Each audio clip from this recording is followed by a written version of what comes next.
Two titans battle in an endless sea. The Bionis, god of Homs, Nopon, animals, nature, and life itself. And the Mechonis, god of metal, machines, and death. It's unknown how long these two giants battled, but one day, a decisive blow was made by the Bionis, shearing the Mechonis' arm from its enormous body. Both creatures lift their blades for one final attack before their eternal battle ends in a draw.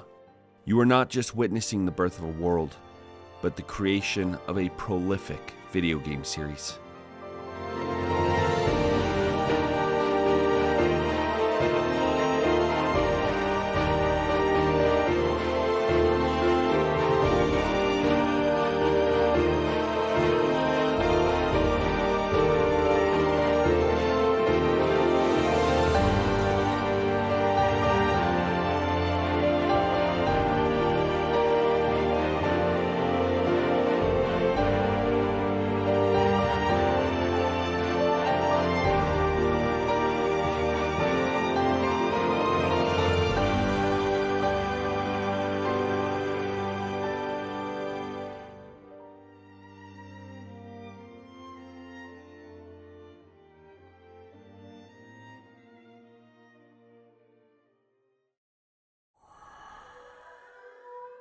Aeons after the death of the Titans, we find ourselves in a desperate battle between two forces.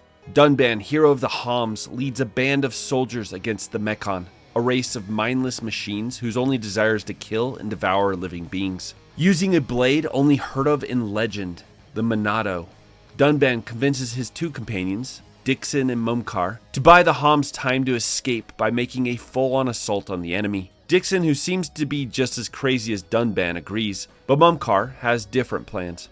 While the two are distracted, Mumkar retreats, only to find himself surrounded by Mechon. It's in this opening section that we're introduced to the battle system. Xenoblade's gameplay is unlike any single-player RPG I've ever played. It takes more inspiration from MMORPGs like WoW, Final Fantasy XIV, and Star Wars The Old Republic than Dragon Quest, Persona, and Final Fantasy proper. I'll dive into the battle system a little later in the analysis, but one thing I do want to point out is how only Dunban's blade, the Monado, can damage the Mechon. Using an ability called Enchantment, he can allow the other two to damage Mechon as well, but until that's cast, Dixon and Mumkar's weapons do nothing. This is both important for the narrative as well as future battles. With Mumkar gone and the Mechon ranks growing, Dixon and Dunban find themselves overwhelmed by the enemy. Taking Monado in hand, Dunban lifts it over his head and meets the Mechon forces before we pan out to finally see where the battle is taking place.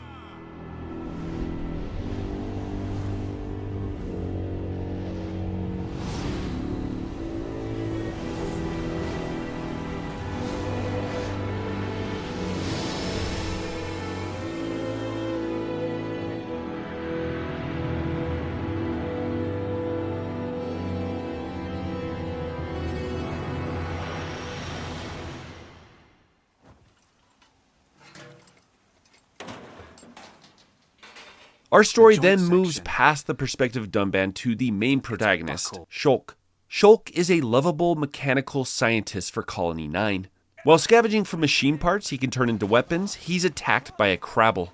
Rain, a soldier for Colony 9's military and lifetime friend of Shulk, shows up just in time. They defeat the Crabble, and after some back and forth, the two agree to head back to the colony. First thing to know about this title is that with each explorable area comes a deluge of side quests. These quests range from item collection and retrieval to defeating a number of enemies or even a single much stronger enemy. With that in mind, there's a simple rule I followed throughout my playthrough. Don't do anything for free. There's no benefit to exploring an area before you are able to collect side quests. If you follow the story prompts through a zone before exploring it, you'll usually gain quests from NPCs and even new party members, so the rule of thumb is follow the main story until side quests open up. Shulk and Rain head to the training grounds of Colony 9's military base, where they find out that some of the soldiers accidentally crashed their ether tank into a building. This is important for later, so take note. It's here where we also find that Shulk and Dixon, Dunban's companion in the Battle of Sword Valley, have been studying the mysteries of the Monado. You see, Dunban's assault was overall successful as it allowed the troops to retreat, but it came at a great cost to Dunban. Overuse of the Monado nearly killed him after the battle, and after months, he's still recovering from that battle. In the meantime, Dunban's sister, Fiora, takes care of him. The effects of the Monado rendered Dunban's right arm useless. Months after, he's still bedridden and in pain. Fiora brings him his lunch, and the two's relationship is perfectly displayed as Dunban, the older brother, teases his younger sister about taking lunch to Shulk. It's made perfectly clear up front that she has feelings for Shulk, and Dunban won't let her forget it. More importantly, eat up before it gets cold. I made something really special today. Don't feel like you need to stay here then, Fiora. Go and make your next delivery. Huh? Well, I'm sure you'd like Shulk to try some while it's still hot. That's okay. Shulk has no sense of taste. He'll say it's delicious even if it's stone cold. In which case, today he would actually mean it. Maybe. Dunban tells Fiora to take some food to Shulk as well and to not worry about him. She obliges, and we take control of her for a short time as we head to the lookout. This scene between Shulk and Fiora is one that stands out to me among so many memorable scenes in this game. It's always delicious, but today it's amazing. Oh, really? Yeah. Oh, thank goodness. I used some special herbs and spices today. So if you said it was just the same as usual, I'd know for sure you had no sense of taste. What? Oh, nothing.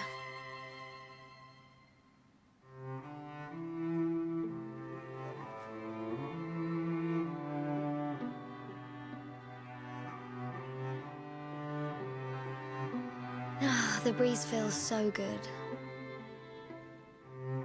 Yeah. I'd forgotten what it feels like. I never thought it could be so quiet here. It's obvious that despite Fiora's transparent feelings for Shulk, he seems oblivious to them, a trait he will demonstrate multiple times as the story continues. As the two are sitting there enjoying the breeze, some debris falls from above. Colony 9's cannons activate and shoot down the hunks of garbage that fall from the Bionis' body.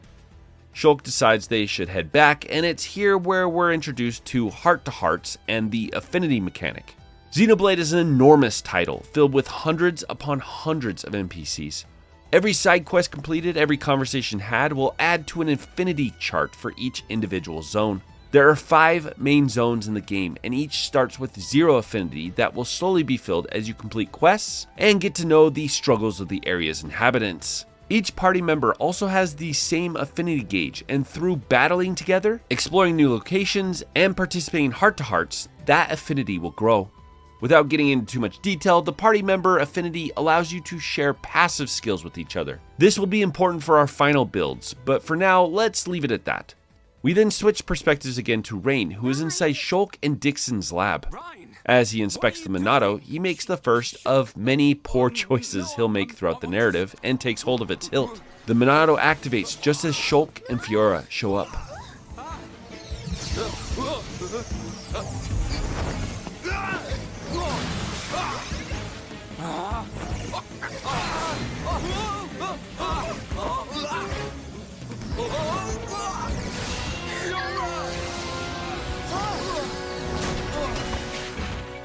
This scene establishes the dynamic between the 3 lifelong friends so well. Shulk berates Rain for touching the Monado. Rain apologizes, worried about Fiora. Shulk is oblivious that Fiora was nearly cut down by the Monado, and seeing his indifference, Fiora gets angry at him. It's here where Shulk's driving character trait, as well as a key plot point, is introduced. You're not hurt, are you? The Monado can't cut people. He wasn't worried about Fiora because the Monado only cuts machines, not organic material. Fiora, not caring if the Monado can actually cut her or not, berates him for not caring. Well, I just explained why.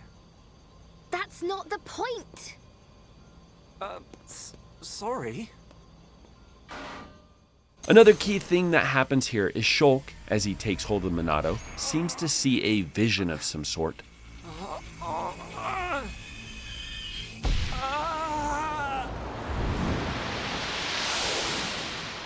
Look at you, worthless without the Monado. Until I've scrapped each and every one of you! So, of course I want to get my revenge. Your blade, it did not cut deep enough. No! Once the dust settles, Rain asks if Shulk wants to join him to collect some ether cylinders. Apparently, the commander needs them for the broken down tank from earlier. The pair set off, but are joined by Fiora at the entrance, who says she needs to keep an eye on Shulk. It is here where we are finally able to start exploring Colony 9. Xenoblade's explorable areas are split into levels, each a sandbox of discovery. This is what laid the groundwork for what would become the immensely popular design of Legend of Zelda: Breath of the Wild. The first area you get access to is the surrounding lake of Colony 9. This is the perfect place to start the player out, as its layout is fairly simple compared to later levels. You will most likely explore the entrance first, and as you move further down, you'll come across a unique caterpillar enemy. There are multiple things to do in these areas, mainly gathering shiny blue balls called collectibles, discover locations for additional experience, AP, and affinity, fight normal enemies whose label above their head will tell you their level, and if and how they will willingly engage with you in a fight. And finally, the unique enemies. These, for lack of a better term, are mini-bosses scattered throughout that often drop high-level equipment and net you ton of experience. They're also the best battles in the game, so actively seeking out unique enemies around your same level will always be beneficial in one way or another. Like I mentioned before, Xenoblade's battle system was based off of the traditional art palette and auto-attack style of modern MMORPGs. Your party members will automatically attack the enemy while you choose when and where to use your arts, found below. Auto attacks also fill up each character's unique special meter, and using arts in the correct way will fill up the party combo gauge. I controlled Shulk throughout the majority of the game, but you are able to control any available party member. I'll break down each party member as we recruit them, so let's start off with the initial three. Fiora is fairly simple. She's a DPS with bleed attacks that increase damage on the enemy. Rain is a physical defense tank as well as a toppler. He's built with the single purpose of drawing aggro, but I'll get into that mechanic a little later. Shulk is one of the most important party members, as one would guess. He's a DPS support with some healing skills and later an entire art palette of buffing and debuffing skills. His most important and strongest art though is his back attack. You see, just using arts whenever they're available will lead you to multiple game overs. Positioning is just as important as timing when it comes to this battle system. Shulk has back attack, which if used while behind the enemy, helpfully marked with an exclamation in the definitive edition, will do 3x damage to the enemy. He also has 2 attacks that will inflict defense down and break if done from the side. I mentioned that Rain is our toppler. In Xenoblade, one of the most broken mechanics is the break, topple, daze mechanic. If an art is pink, that means it has the ability to break the enemy, indicated by this break meter above its health bar. If an enemy is broken, a green art can be used to topple them to the ground, interrupting their attack. Once toppled, a yellow art can be used to daze them. As we'll see with the super bosses at the endgame, this mechanic can be abused to pretty much guarantee a win no matter how strong your opponent. As I continued to explore Colony 9, I came across a bunch of enemies whose levels are far higher than my own. This is another key aspect of Xenoblade's ingenious world building. Every area is built not only to be playable during the time it's introduced, but also for players to come back to once they're stronger. There are entire additional areas of each map that aren't explorable by the player until the late game. One of these areas being the next location for the story, Tephra Cave. Having wrapped up what I can, we decide to move on to the next location. We move through Tephra Cave fairly quickly and make it to the ether cylinder deposit. While gathering the cylinders, Rain sets off some sort of security measure and strange Mechon, different from the ones who attacked the Homs in the opening, show up. We quickly dispatch these machines only to hear the sirens of Colony 9. Mechon descend on the colony and with the aid of a faced Mechon, easily dispatch the cannons. Shulk and the others race to the colony, trying to reach the lab so they can get the Monado. Unfortunately, the lab is blocked, and they must come up with another plan. Remembering the crashed tank and having these cylinders required to drive it, Shulk and Rain send Fiora to grab it while they hold off the Mechon. It's here where another key mechanic for this title and the series as a whole is introduced, the chain attack. During combat, once all 3 sections of your combo gauge are filled, you can perform a combo. Here, time stops and allows you to choose an art to use before moving on to the next party member. This is when the break, topple, daze mechanic really shines, as you are guaranteed an art from all 3 party members every time you activate a combo. This is also a part of the endgame broken strat, but again, we'll discuss that later. Rain and Shulk are able to damage the Mechon by toppling them and fend them off long enough for Dunban to show up with Monado in hand. Xenoblade does such a good job building up Dunban. He's the hero of the Homs and wielder of the Monado. When he shows up, not only the player, but Rain and Shulk are relieved to see him. They defeat the Mechon, and seeing the path to Fiora cut off, they decide to head for the entrance of the colony. Dunban, still weak and easily overwhelmed by the Monado's power, crumples to the floor with only a few minutes of use. As Mechon descend upon our group, Shulk races forward to protect his friends. This time, it's my turn! Shulk! No! It'll kill you! Shulk!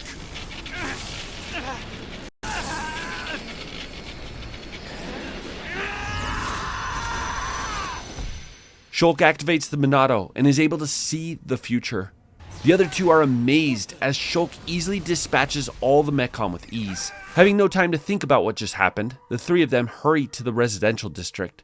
They reach the second entrance, but are confronted by none other than the face Mechon from before. The battle here feels desperate as the Monado's attacks, for whatever reason, are useless against the face Mechon. This forces the player to take advantage of the topple and combo mechanics in order to beat this very difficult boss fight. It's essentially a skill check. With the Monado effectively worthless, the face Mechon is able to easily thwart our party despite Shulk's best efforts. Just as it's ready to inflict the final blow, Fiora races forward in the tank from earlier. Unfortunately, this attack is as equally ineffective as the others, and she is swatted aside. The face Mechon takes hold of the tank as Shulk watches on, helpless to stop him.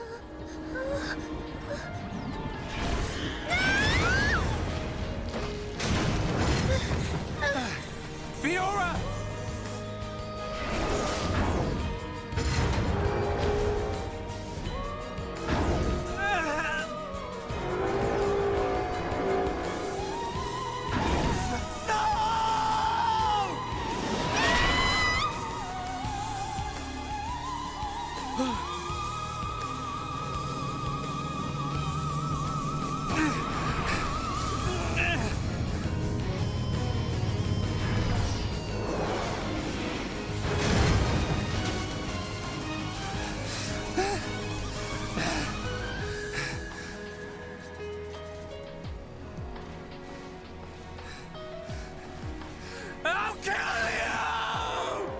Fiora dies, and Shulk, in a fit of blind rage, attacks.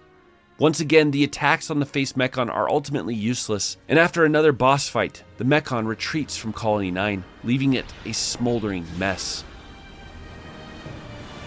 Get back here! No!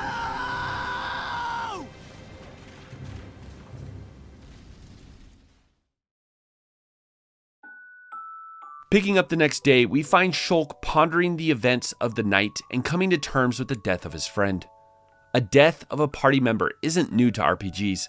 There have been multiple titles that have done this, but Fiora's somehow feels different. Unlike the death of, say, Aerith from Final Fantasy VII, or some of the non-optional party deaths in Mass Effect, there's no grandiose moment or time for the hero to say goodbye. Fiora's attack was useless, and she was killed while pleading for Shulk's help. He and the player were powerless to stop it. The fact that they introduced Fiora as a normal party member alongside Shulk and Rain only makes this moment more devastating. As Shulk sits on the bench, he starts to form a plan for revenge. Rain finds Shulk, and he reveals that he is going to leave Colony 9 and hunt down the face Mechon that killed Fiora. Rain is all for this plan and decides to join him.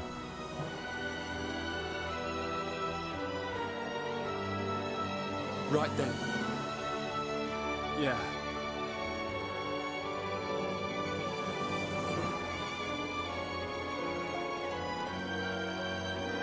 Look after yourselves, boys.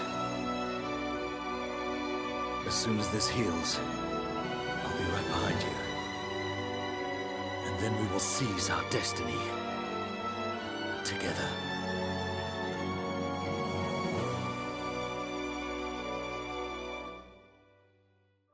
The next section of Tephra Cave is available to us, and after traveling through much of the newer area, Shulk and Rain stop to rest. While sleeping, Shulk dreams about his past. His parents were on an expedition where they came upon some old ruins. Later, Dixon either joins them or finds them. Either way, he opens the ruins to a grisly sight. Everyone is dead, their bodies scattered across the floor.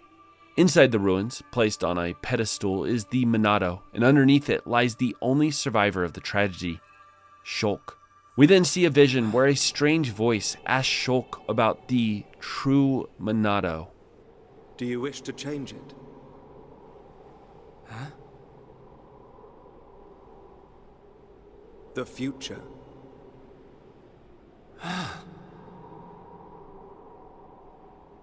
It is every man's desire to change the future. Is that not so?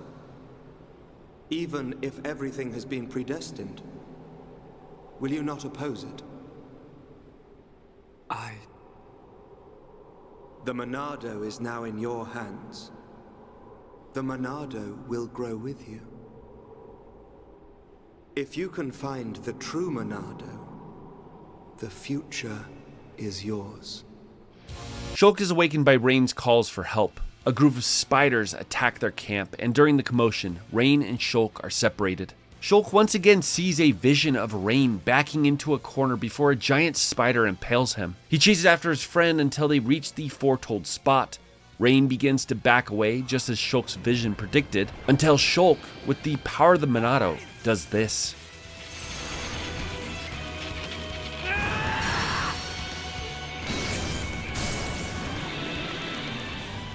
Shulk was able to not only see the future, but unlocked an ability that allowed him to change it. It's here where another feature of battle is introduced, Future Sight. During encounters, if an enemy is about to deliver a debilitating or deadly blow, Shulk will see the future and is given a short period to change it. This can be done using the Monado's different buffs or debuffs, or warning another party member. Also, keep these Monado's abilities in mind. I have some gripes here, but we'll talk about that later. By using the shield ability, the giant spider's heavy attack becomes obsolete, and the party is able to defeat it and get away. Upon exiting the cave, Shulk and Rain stare in disbelief at the sight of the Mechonis and the Mechonis.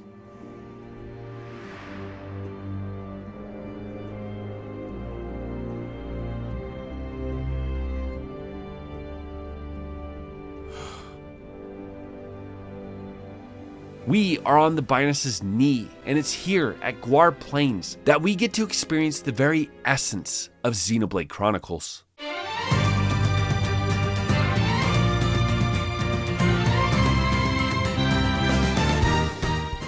If I were to show someone anything from this series, it would be this area. Guar Plains is the quintessential Xenoblade experience. From its music and atmosphere to its enemy placement and secret locations, this is Xenoblade Chronicles. As tempting as it is to go explore, we follow the story markers to a buggy that's smoking. Shulk sees a vision of a boy being pursued by monsters, and with Rain's help, they track down and rescue the child. This is Juju, and his sister is...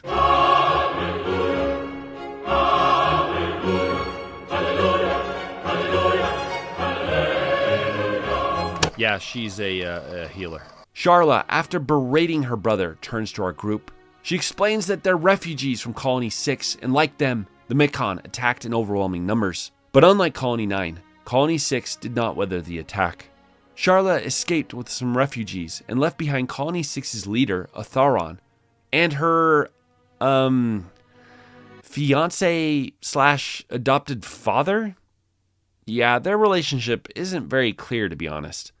Gadot told Sharla to get the survivors out, and that's where things stand. When Shulk and Rain reveal that they're hunting a Mechon and will be traveling to Colony 6, Juju pleads for them to take him with them. Sharla protests before Rain pulls rank. Watch your mouth and have some respect. It's here where the very awkward dynamic between Rain and Sharla begins. Sharla immediately begins to compare Rain to Gadot in hilariously forced dialogue. You really remind me of Gadot when you get angry. When you talk like that, you sound just like Gadot. Xenoblade's writing is fantastic, but this is an example of the writers forcing in character development where none is really needed. He's gone. Juju, of course, runs off, and it's up to Shulk, Rain, and our first permanent party member, Sharla, to go after him. We have to hurry. I could explore Guar Plains for hours. In fact, I did just that. This place is truly incredible. There's a lake with a giant waterfall, a bridge spanning that lake, an entire underground area that leads out to a cliffside, and a... crap, I fell. Not a problem. I'll just walk all the way back. Suddenly, this auto-run feature makes more sense.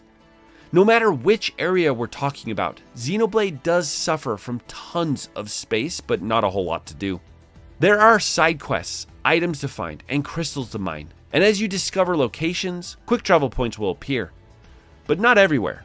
A lot of the time, you just need to walk for a minute or two. Here, let me give you an example. One of the latter quest lines you can follow in Guar Plains is with this Nopon. He sends you all over the map collecting items for him or felling enemies. Unfortunately, the fast travel point closest to him isn't close at all, and you have to travel back to him in between each of the dozen quests he gives you. It gets quite annoying, honestly, and this isn't the only example of this. Luckily, the sheer beauty of this video game world and its absolute top-tier OST makes the long bouts of nothing bearable. I should also talk about one of Xenoblade's other, we'll call them quirks. During battle, your party talks a lot. Here, I'll just show you a battle. Perfect for a chain attack. We're gonna knock your... We can definitely do this. Sword drive. Pesky thing. Yeah, I'm turning up the heat. You're really good. Battle cries have become a staple of the series, but that doesn't make them any less ridiculous. It is charming, I'll give the devs that, but listening to...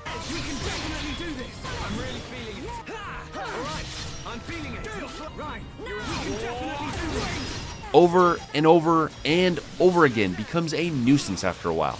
It's not all useless though. Your party members will inform you when the combo meter's full or when more enemies are aggroed. Speaking of aggro, this mechanic is one you'll most likely wrestle with your entire playthrough. The AI of your party members, to put it lightly, sucks. They'll ignore you while you're dead, refuse to use important abilities like aggro absorption or healing, and sometimes just do nothing. Aggro is the indicator of who the enemy is targeting.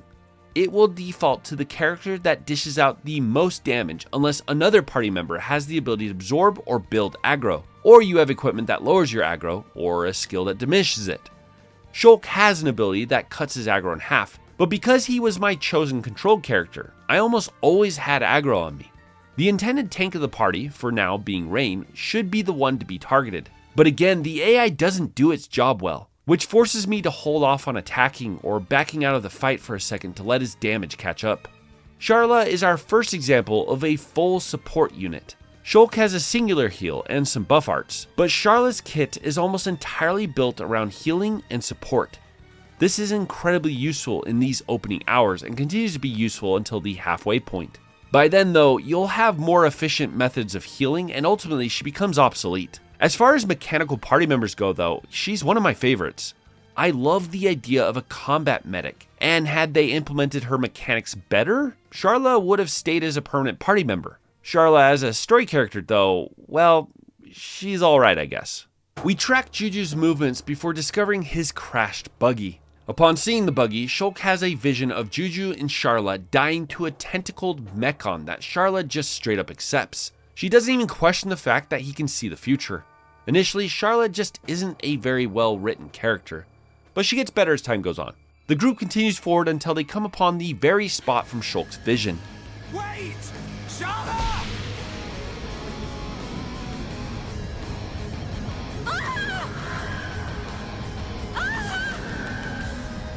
Juju!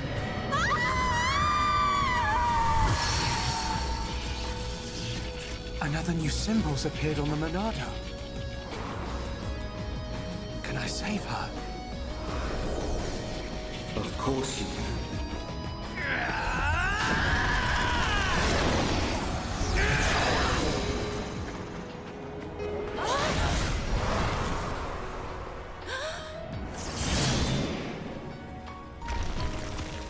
Shulk unlocks another ability, this time to increase agility, which is the stat tied to accuracy and evasion, probably one of the most important stats of the game. Also, can we just pause to appreciate Shulk's voice actor here?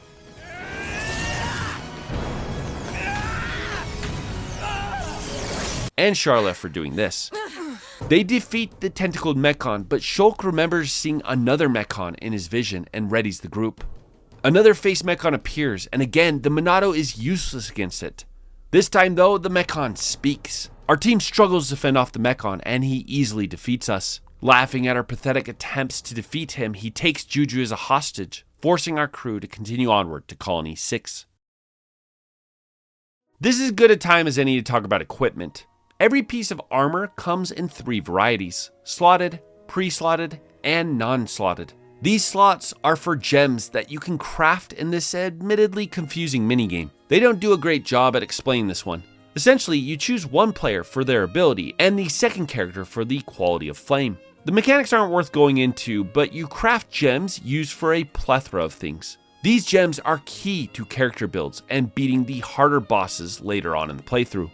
You have gems that increase stats, gems that heal you upon giving or receiving damage, gems that can increase your accuracy at night or make you immune to debuffs. This means that slotted armor will almost always be the best choice. Almost no stat increase will beat out giving your character the chance to attack twice in a row.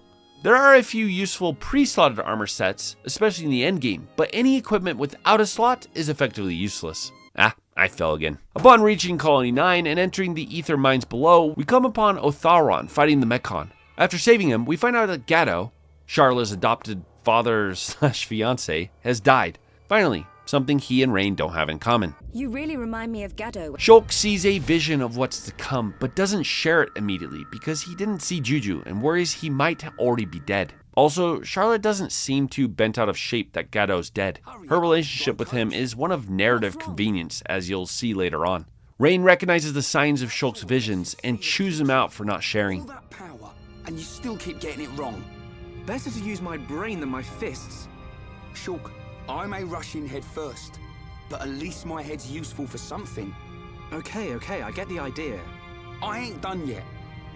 You're useless on your own, Shulk. That's why we're here. Ryan, Next time you have a vision, you tell us. We bear the burden together as a team. And now we are presented with what I believe to be the worst area of the entire game, the Ether Mines. There are other areas that fail to live up to the majesty of Guar Plains, but none of them feel as repetitive and dry as this one. Throw on the fact that the music is plain and boring and the boss fight is terrible, and I couldn't wait to be done here. As we descend the ether mines, the team spots a glowing green ether deposit down below, the place of Shulk's vision. We find Juju there, as well as the face Mechon who's named Zord. Zord taunts the group into attacking him, and here we are faced with probably my least favorite boss in the game. As always, the Monado can't cut face Mechon, so we must build our combo meter in order to damage him. The problem is that most attacks just bounce off of Zord. So instead, we need to build the combo meter by fighting the other Mechon that have joined. It's just not very fun.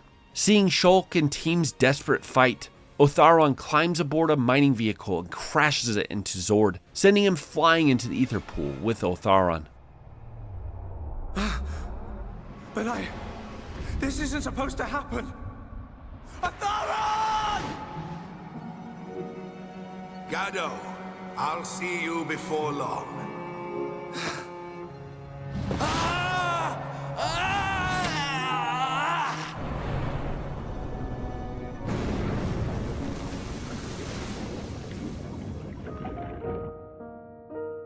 Because Shulk shared his vision, Rain was able to change the future where Shulk couldn't, validating Rain's speech from earlier.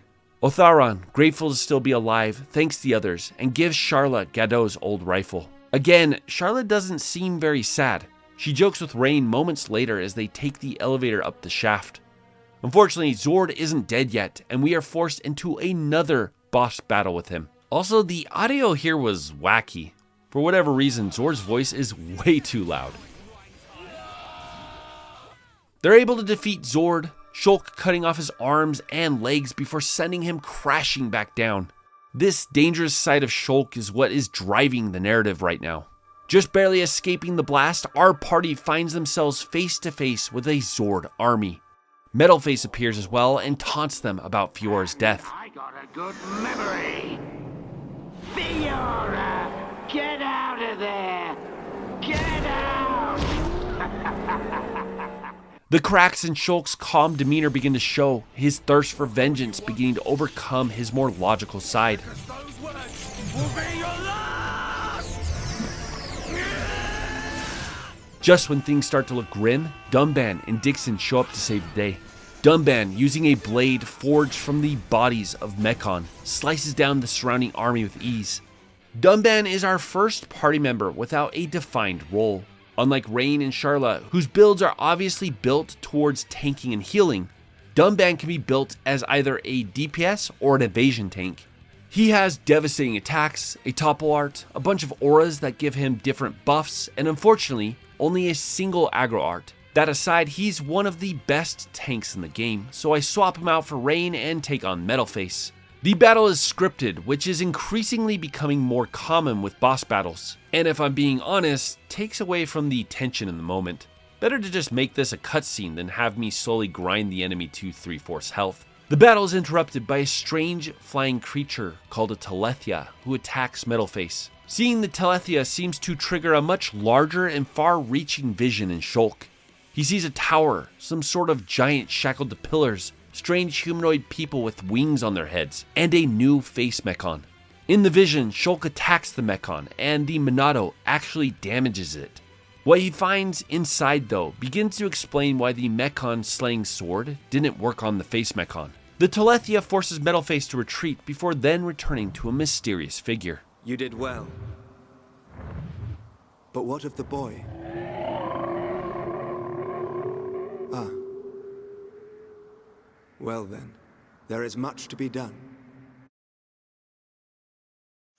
The newly unified group gathers together as Shulk explains his vision. He says that he saw a tower, and if he goes there, the Monado will gain the ability to cut face Mechon. Dixon recognizes this tower, which he calls Prison Island. He also says that the winged Homs are called the High Entia, a race of people that live on the head of the Bionis. Dixon is an interesting character. His design is so different from anyone else's. Like he's from a bygone era. He almost looks like a hippie. He also seems to have knowledge of the world that no one else has. He offers to show them the way to the top of the Bionis, and Otharon and Juju joins them. Once we reach Satorl Marsh, Shulk and Dixon's relationship is explored a bit. Dixon raised him, but they don't seem like father and son. More like colleagues or like a nephew and stoner uncle. I didn't sense a strong tie between the two, which becomes a bit of a narrative issue later on. But despite that, what they have works. Upon reaching the end of the marshes, Dixon and Otharon along with Juju decide to head back to Colony 6 to help with the rebuild now that the Mechon are gone. Oh, and Charlotte thinks that Gato still may be alive or whatever. The cutscene ends with Dixon dropping this line. Can't say I feel so good about deceiving these kids. What's that you say? Oh, just mumbling. Forget I said anything. It's at this point that the longest and most involved side quests in the entire game can begin. If you return to Colony 6, Juju gives you a list of material needed for the rebuild. There are benefits that come with developing Colony 6, like increased crystal levels in the ether mines and new side quests. There are multiple levels to the rebuild, but you can't really accomplish much until later in the game. So we level up what we can, then head back to Satorl Marsh. Every single area in Xenoblade has both a day and night cycle. These cycles bring different enemies, collectibles, and weather. They also have their own OST. Of all the night OSTs, Satorl Marsh is by far the best.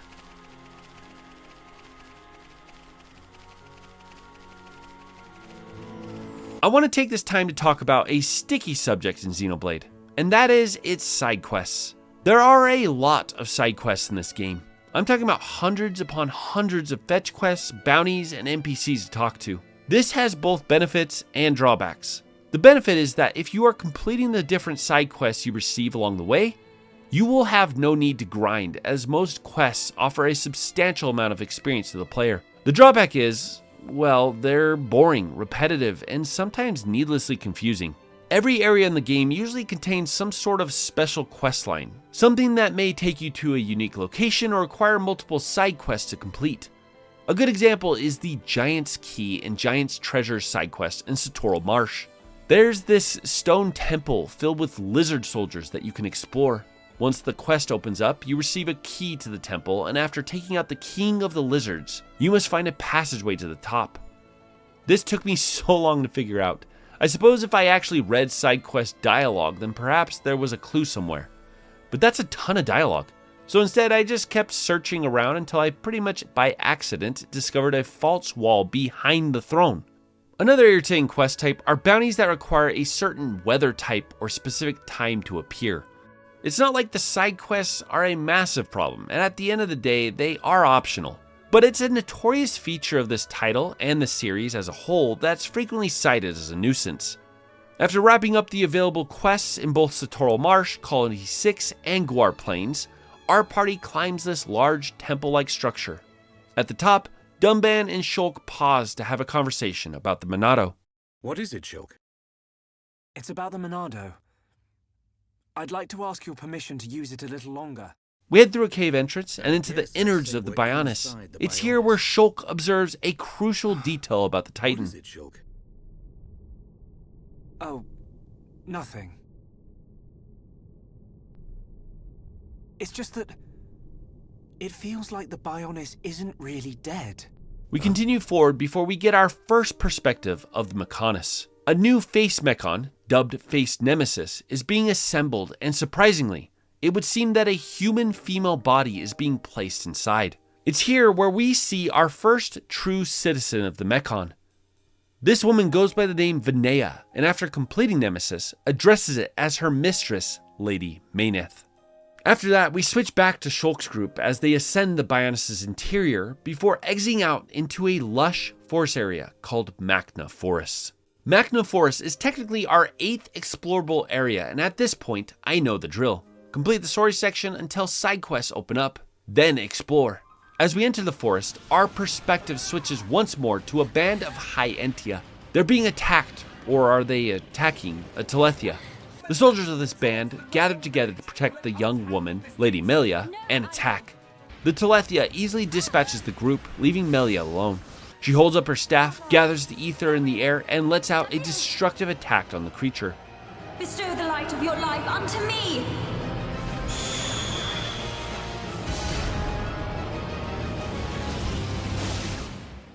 Back to Shulk and his crew, we move deep into the forest until they come upon Melia, unconscious on the forest floor. A little detail here is that all the surrounding color has been drained from the area where they found her. This is because her attack continued to absorb the ether of the living things all around. Ether is the essence of life. Charlotte says that she has an ether deficiency and sends Shulk off to gather ether crystals for Charlotte to fire into the air. Shulk leaves by himself because that's what the plot demands and finds a large deposit of ether crystals. While collecting the crystals, a boy appears whose voice, and if you've played further entries in the series, his necklace should be familiar. Hello? How unusual. It is quite rare to see a Homs in this region.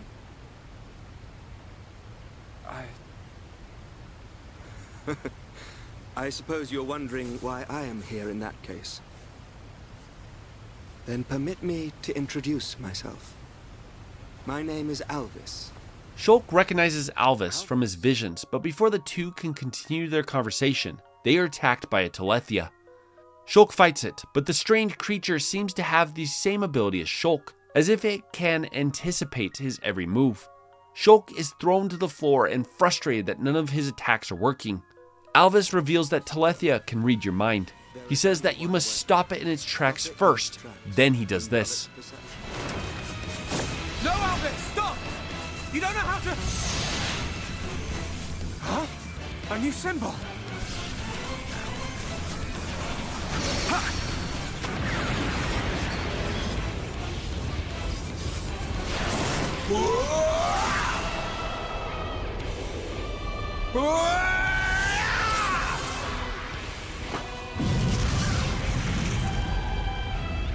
That was amazing. I suggest you stop staring. Shulk receives the Monado's ability to strip auras, which is one of the more important abilities as there are tons of troublesome enemies with auras later on in the game. For now, we use the ability and easily dispatch the rest of the Tlethia. Shulk tries to get more answers from Alvis, but when he turns to him, he's vanished. Rain meets up with Shulk and for whatever reason doesn't believe him when he tells Rain about Alvis. The two head back to Melia and Sharla fires the ether into the air.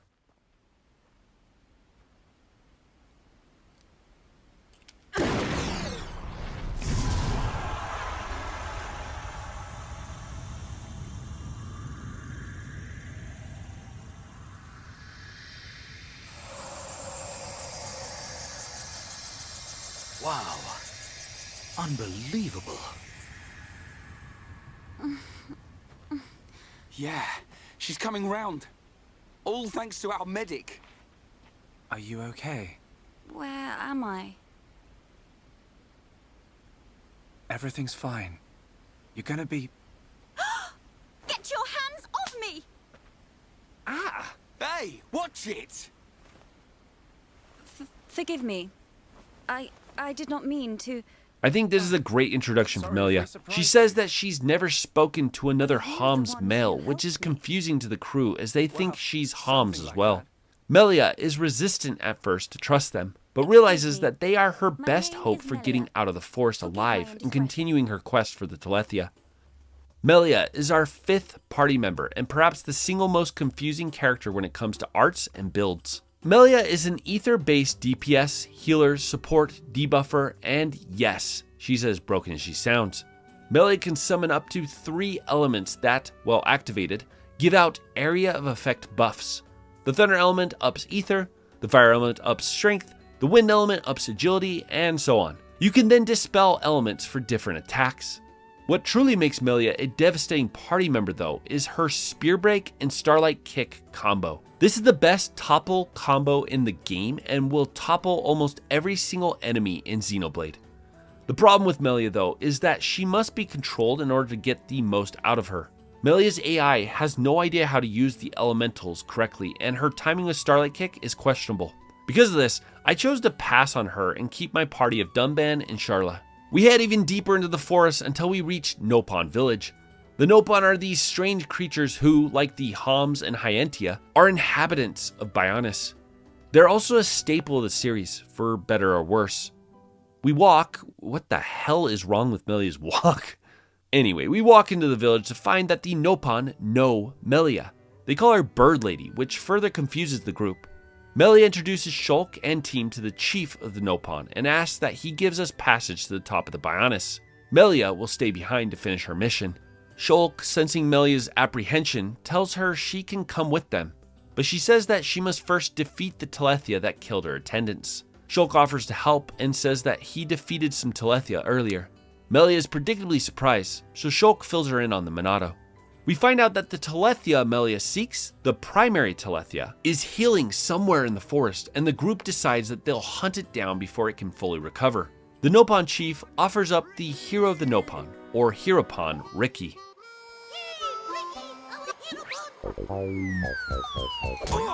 Watch out! Get off me! To you!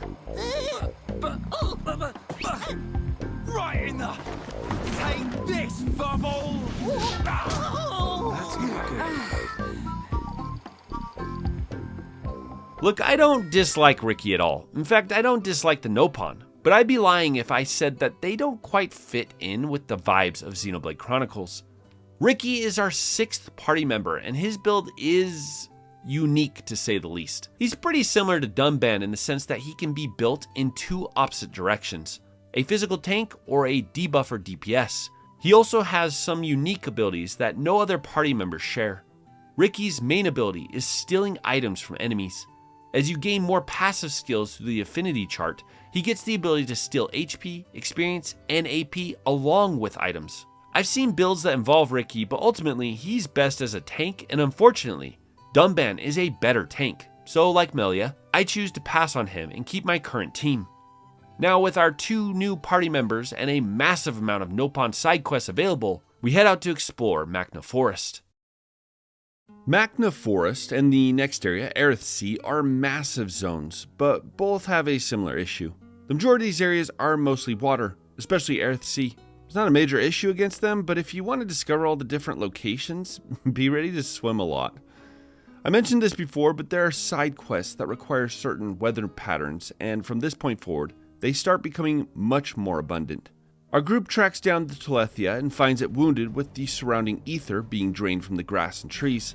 The fierce battle causes Melia to doubt herself, but Shulk, driven by his own desire for revenge, bolsters her up. This aspect of Shulk is important, so make sure to take note. After taking out the Tlethia and admittedly feeling bad about it, Shulk comments that he feels like the Monado is responding to him, understanding his desires before he does. We head back to Nopon village, and through some shenanigans with the chief, Ricky permanently joins our team. Ricky literally adds nothing to this story. You could remove him entirely and absolutely nothing would change. There is a small moment between him, Dunban, and Melia later, but aside from that, and adding another healer, tank, DPS party member, Ricky is just there, I guess. Melia offers to take us up to Aerith Sea, and it's here where we learn that the High Entia used to rule the Bionis long before the colonies and Homs existed. We head up to the top of the Nopon village, which is one giant tree, and take some magical spring to the top of the Bionis. Our perspective then changes to a maniacal-looking High Entia woman, whom I just referred to as Butt Lady. Some of these camera angles are wild. So before we roll into this next section, I need to pause and explain something about my experience.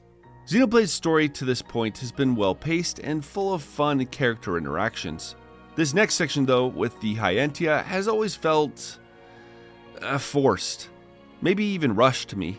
You are introduced to an ancient, advanced race and culture, but the game seems to want to speedrun this and get the player to the next story beat, so it feels like important plot points are just thrown at you, and some of the logic behind character choices just doesn't quite make sense. Either way, the payoff once we reach Prison Island is well worth it, so let's move on. Shulk asks Melia when they reach Aerith Sea if she's curious why they wanted to come here. I like the development of Shulk and Melia as you start to sense a growing connection between them. One that is explored somewhat before dropping off completely. Our crew spot Prison Island floating high above. We also see Agnoratha, floating city of the High Entia.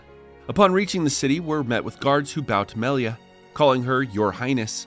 She leaves us and our group is taken prisoner behind her back. Melia is the daughter to the Emperor of the High Entia. She's the birth daughter of his second consort, who must have died at some point because she never shows up.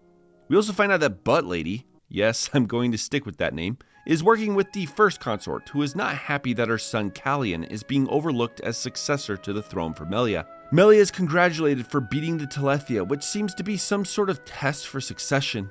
The first consort doesn't believe that Melia actually killed the Tlethia and had hoped she would die in the trial.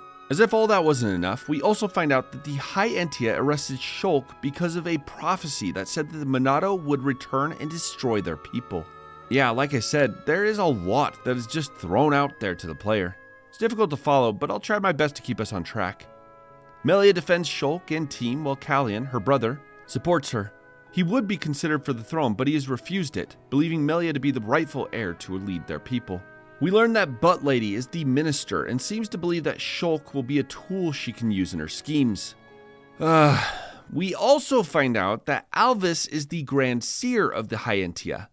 Okay, so remember I said that this whole section is a mess? Well, here's a great example. So Shulk and crew are let off the hook after both Melia and Callian come to their defense, and they're allowed to stay in Agnoratha. While they're chatting it up, a random soldier comes barging in looking for Alvis. Panicked and unable to find Alvis, he then asks us to investigate a missing worker out on Aerith Sea. What? You literally just arrested me. You have flying ships all around and hundreds of soldiers. Why are we getting sent to do this? Is it because it's a video game? Whatever, we agree and are finally able to explore Aerith Sea. So far in battle, I've stuck to a team of Shulk, Sharla, and Dunban. I mentioned before that Xenoblade's party AI is kinda terrible, and because of that, there are 3 characters you pretty much have to control if you want to use them. Melia's kit is too complicated for the AI to use properly. She's also one of the most abusable party members when it comes to art combinations, and obviously the AI wouldn't use that correctly either. Rain's AI does a serviceable job, but his usefulness rockets up if you control him. His main issue is how stingy his AI is with using arts, especially the AoE arts. Shulk's kit is similar to Melia's, meaning the AI just doesn't know what to do with it. Shulk is a key party member as his Monado arts are important for overcoming deadly blows. Dunban, Sharla, Ricky, and the 7th party member we receive later all have decent AI. Dunban's being one of the best when it comes to tanking since his damage is so high. And let's talk about healing. Xenoblade threw out a lot of the RPG conventions which confused first-time players. After battle, your HP restores itself and there are no usable items. This means that during battle, the only way to heal yourself is via a healing art or passively through different skills. Sharla is given to you early with multiple healing arts because the player most likely hasn't unlocked or discovered passive healing. So up to this point in the story, she's still pretty useful, though her usefulness is about to drop off dramatically as passive healing and increased damage to shorten the time of battle becomes key. We find the missing mechanic on a distant platform of Aerith Sea and return to Agnaratha. The first consort is questioning if Melia actually defeated the Tlethia and suggests the trial of the tomb to the Emperor. This trial will be used to prove Melia's worth as heir once and for all. They summon Melia, who accepts the challenge. We also find out that Melia is of mixed heritage. Her mother, the second consort, was a Homs.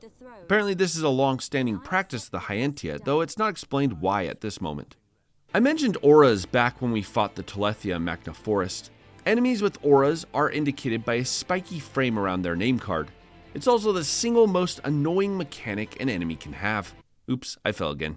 There are auras that damage the player every time they attack, auras that lower a character's accuracy, auras that even daze you. There's so many of them, and they all suck. Aside from spiked defense gems, the only way to get around an aura is with Shulk's Monado art, the one we gained in Machina Forest. This usually means that A, he's required for all aura battles, and B, you pretty much spend the whole battle just stripping aura while your other party members fight. Anyway, I wrap up the side quest for Aerith Sea, get caught up on Colony 6 upgrades, and head to Agnaratha where the Emperor announces that Melia will enter the tomb of their people's ancestors and ask for their blessing. The first consort discusses with Butt Lady her plans to kill Melia while she's inside the tomb, and Melia's brother overhears her plan, which is just the laziest type of writing, I swear. We also find out that a Homs consort is a widely known cultural practice, which has me asking why they hide Melia from the public. This is never explained. You see what I mean by this section of the story? It's jumbled, awkward, and sometimes even fails to make sense.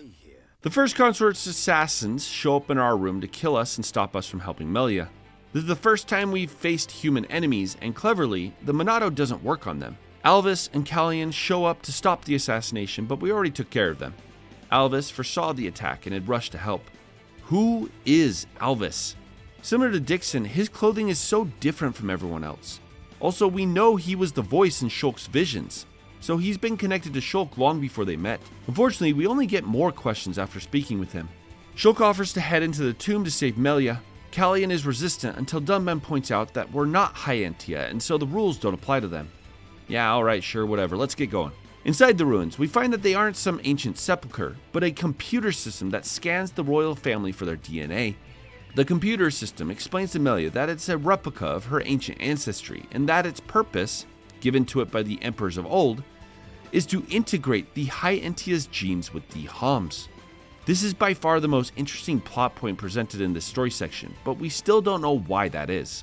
Our crew enter the tomb, but are denied entry by the computer. Rain, for whatever reason, does this. Don't touch. Huh?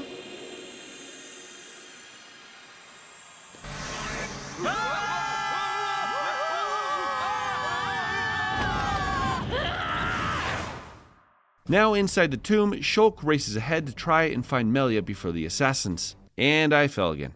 As Melia enters the center of the tomb, she is attacked by the first consort's assassins and a Tlethia. Shulk and crew show up just in time, and I slowly let the others take out the assassin, because she's a living thing. Okay. Welp.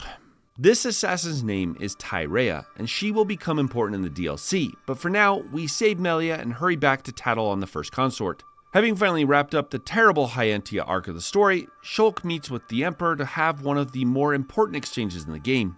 The Emperor asks why they are pursuing the Mechon, and Shulk admits it's for revenge. It's here that the Emperor reveals the prophecy about the Monado, You see, the High Entia's ancestors left a warning to their people that if the Monado appears, that the Bionis will come back to life and their people would be destroyed. Shulk isn't sure what to say to this and tells the Emperor they aren't going to destroy his people. He asks if they can go to Prison Island. The Emperor reveals that something has been sealed there on that island and refuses entry to our group. The Emperor then makes a request of Shulk. Yes? I ask this not as Emperor Saurian Antiqua, but as a father. I do not demand that you act as Melia's protector, but I would be honored if you would be her friend. Our perspective then shifts to the Mechon. They've developed a new weapon to counter the Monado, a spear with a strange green liquid inside. The leader of the Mechon says some stuff that at this point is completely confusing, before we switch to Alvis's perspective. Apparently he prophesied to the Emperor the current events long before Shulk appeared. He meets with Butt Lady and they discuss fulfilling his dream, whoever that is. I'm definitely starting to question Alvis's intentions. Shulk and the others attend Melia's coronation now that she's completed the trial. They head up to her villa and she reveals her small wings atop her head for the first time. Melia explains every emperor, or empress I'm assuming, takes on two consorts, a High Entia and a Hom. Because of this, Melia wasn't allowed to show herself in public and spent most of her life in hiding. Again, I have to ask, why? Why does she need to hide if a Hom's consort is known to the people? Maybe the second consort's not, I just didn't catch that. Who knows? Unfortunately, while speaking with Melia, Mechon attack Agnoratha. The Emperor, despite knowing the future that is to come, heads to Prison Island where he'll use whatever is locked away inside to defend his people. Alvis tells our group about the Emperor's actions, and after some back and forth with Callian, who tells us to trust his father, we decide to head to Prison Island. I've yet to discuss this, but the mech designs for the Mechon are wholly unique, aside from Silverface, who looks pretty generic. The original designs was conceptualized by Tetsuya Takahashi, while modeling was done by Yasuyuki Hone. Honestly, they did a great job here. As the series progresses, the mech designs become more in line with what is popular, mainly Gundam-style designs. But the thin joints, spindly bodies, and pointy features of the Mechon stand the test of time for me. The Emperor makes it to the top of the island as an army of ancient flying creatures fight off the Mechon. The Emperor engages the island's prison, and a massive humanoid being shackled to pillars appears. This giant says that the Emperor's ancestors locked him away long ago. Using this giant's power, the Emperor deploys a weapon from this island that starts to blow away the Mechon. Shulk and the team make it to the top as well, and the giant, Zanza, greets Shulk. Welcome, true heir to the Monado. He says that the Monado is in shackles and that he can release those shackles. Melia tells Shulk to be careful and that she doesn't trust the giant, but Shulk, his mind on revenge, agrees to having the Monado unlocked. Zanza unseals the power of the Monado just as Metalface launches a spear through his chest. The strange liquid works against the giant, and just as he's about to die, the Silverface Mechon shows up and pleads with Zanza. Metalface attacks our group and reveals the secret of the Face Mechon. Inside the machines are placed Hom bodies. The blood of the Homs is then passed through the mech as a defense against the Monado's power. That's the reason Shulk's weapon doesn't damage them. Also, for whatever reason, Shulk doesn't understand this, so it needs to be explained to us later, but whatever. We finally find out that Mumkar, Dunban's companion during the war, was the body placed inside Metalface. He gained a new body, but retained his memories from before. Metalface attacks Melia, and the Emperor throws himself between the two, protecting his daughter.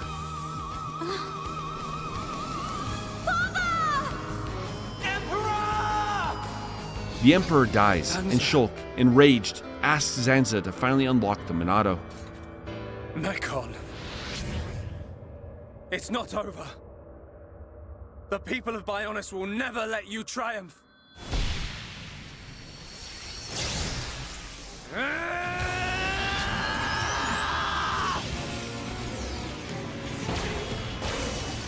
The Monado transforms, and with it, Shulk gains the power to cut all matter, including Homs. He fights Metalface, and just as he's ready to inflict the final blow, Silverface saves him. Shulk hits the mech, revealing a body inside. Look at him.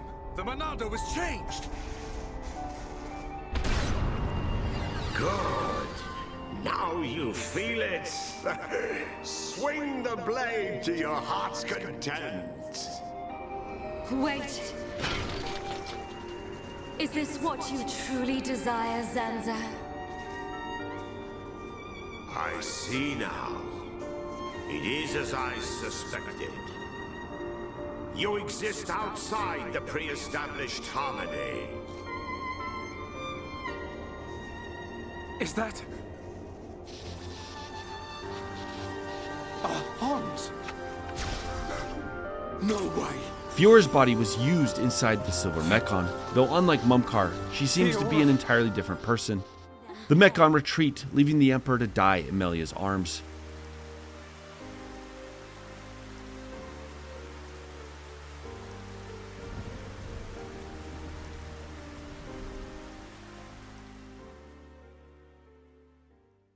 At this point, I started to notice something about Shulk.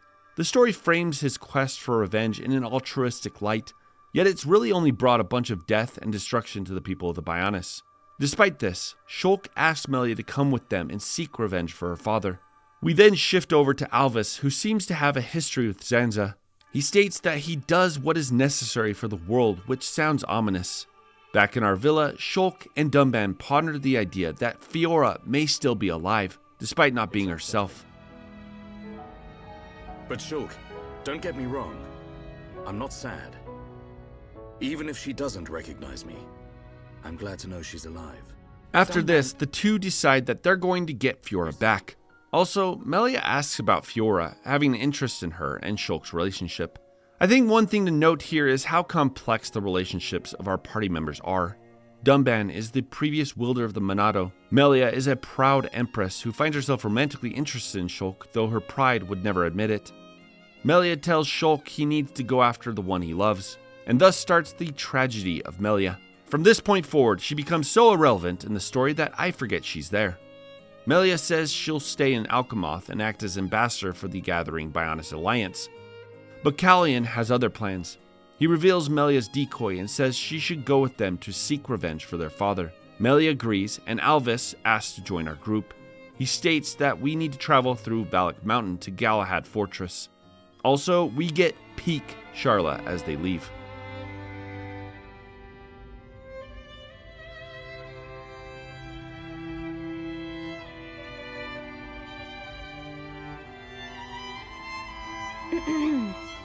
Why are you still here? Listen, I'll keep an eye on Shulk for you. Whatever can you mean? Well, it's a risky strategy, letting Shulk go off and just hoping he'll come back to you.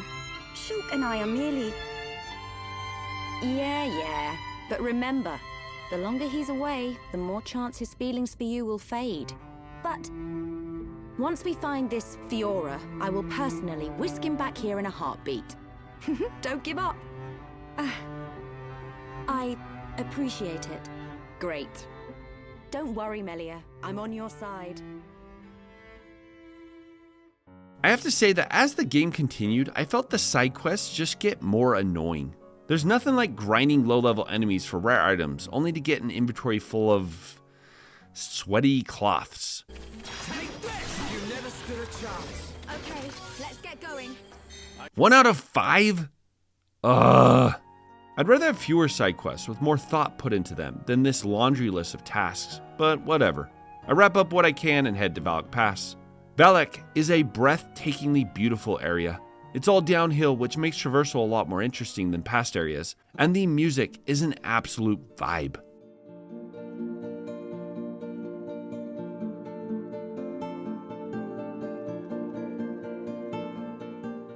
Anyone who's played this title, though, knows that the true gem of Valak Pass is the out-of-control ice physics. There's this ice tube you slide down, but due to how fall damage works, if you slide off or jump at the wrong time, you just die. It's so broken it's funny. This almost feels like something the devs threw in at the last minute. While traveling through Valak, our perspective changes to Fiora, who's being referred to as Lady Maineth.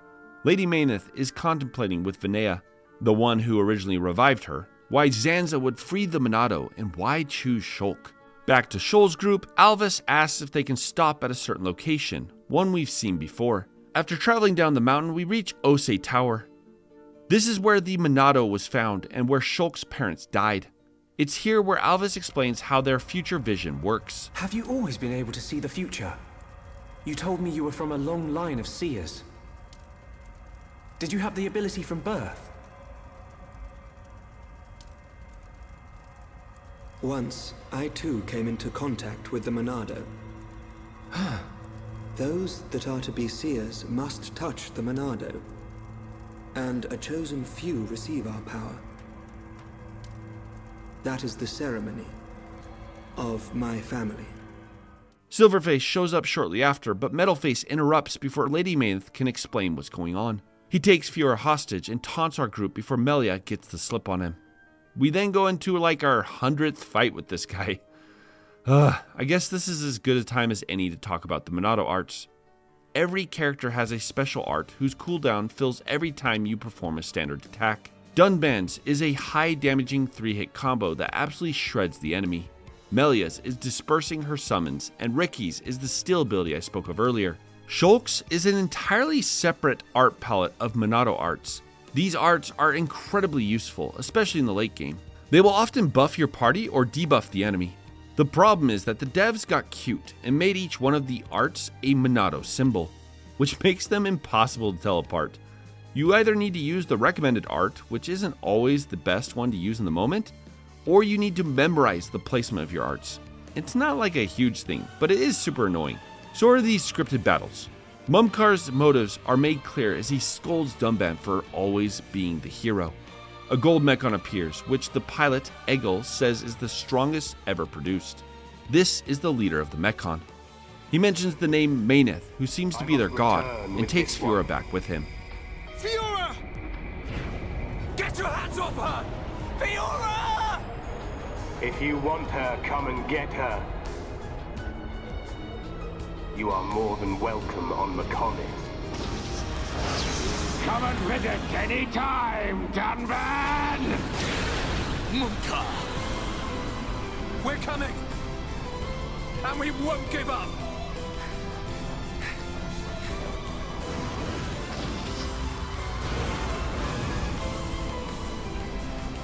Find us, Monado, Sword of the Bionis. We will meet you on the battlefield. Fiora, we will find you!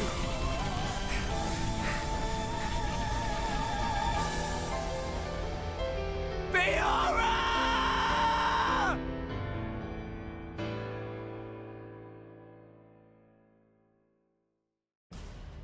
We make it through the pass and onto the Bionis' wrist, which the different locations of the world being parts of the Bionis is such an intriguing idea.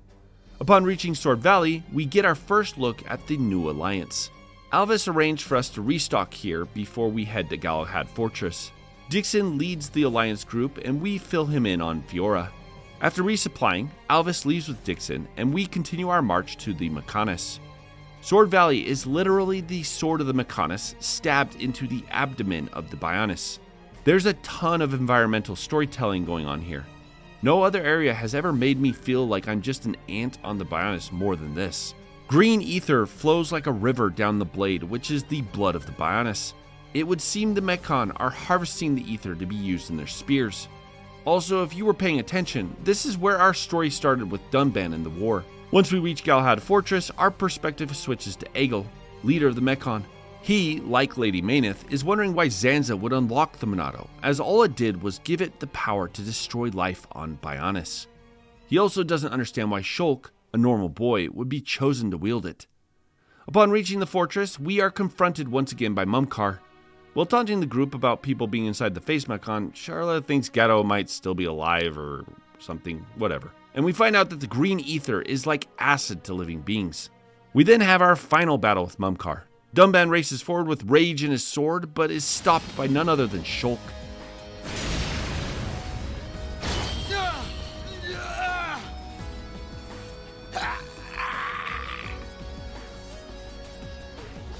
Get out of my way, Shulk! It's Mumkar! He's not a Mechon! Have you forgotten everything he's done? Where is your killer instinct? Now is the time! I hate him, Dunban! For what he did to Fiora and the Emperor! So of course I want to get my revenge. Shulk. But Face Mechon are not like the others. They're people. Like us. Are you really willing to kill another Homs? Yes, sometimes needs must. Even if it's Fiora? What then? When we set out, I wanted to destroy all Mechon. That was my aim. But now, I know that there are people inside. I have to know why. Dunban stays his blade, but Mumkar, driven by his selfish loathing, fights on.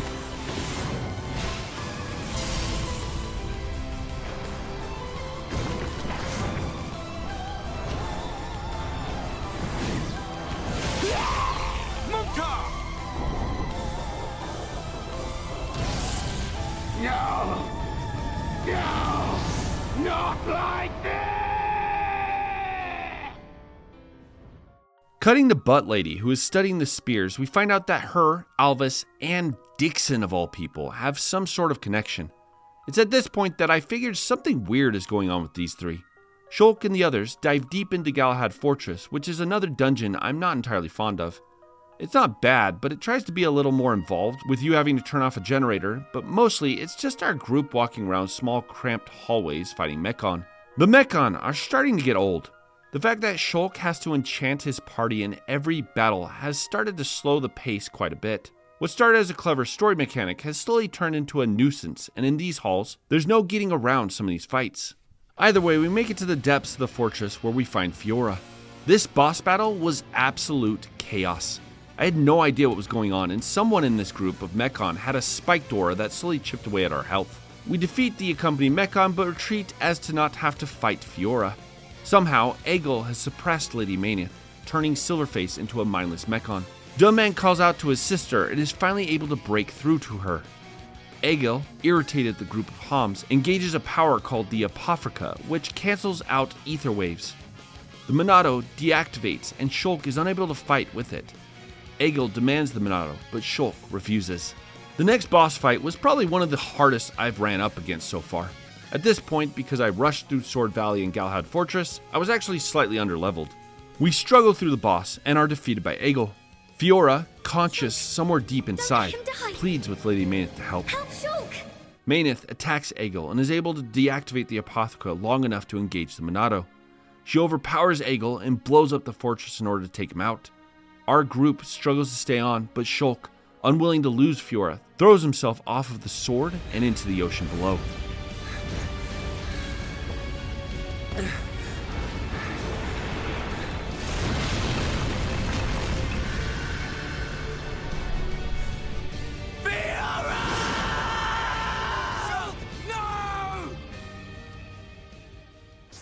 Back at the Alliance, Dixon and Callian are discussing an attack now that the fortress has been compromised.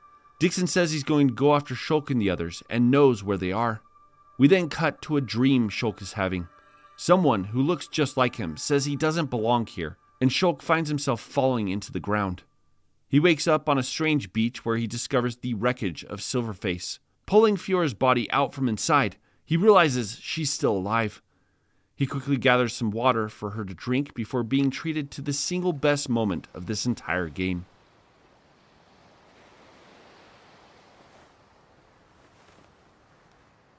Huh?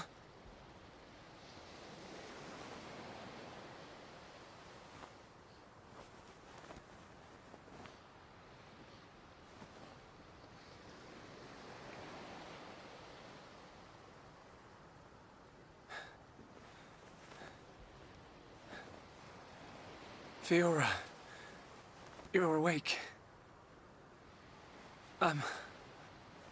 Do you remember? My name is I can't believe it. My first kiss. The amount of setup that went into this moment is a masterclass of build-up.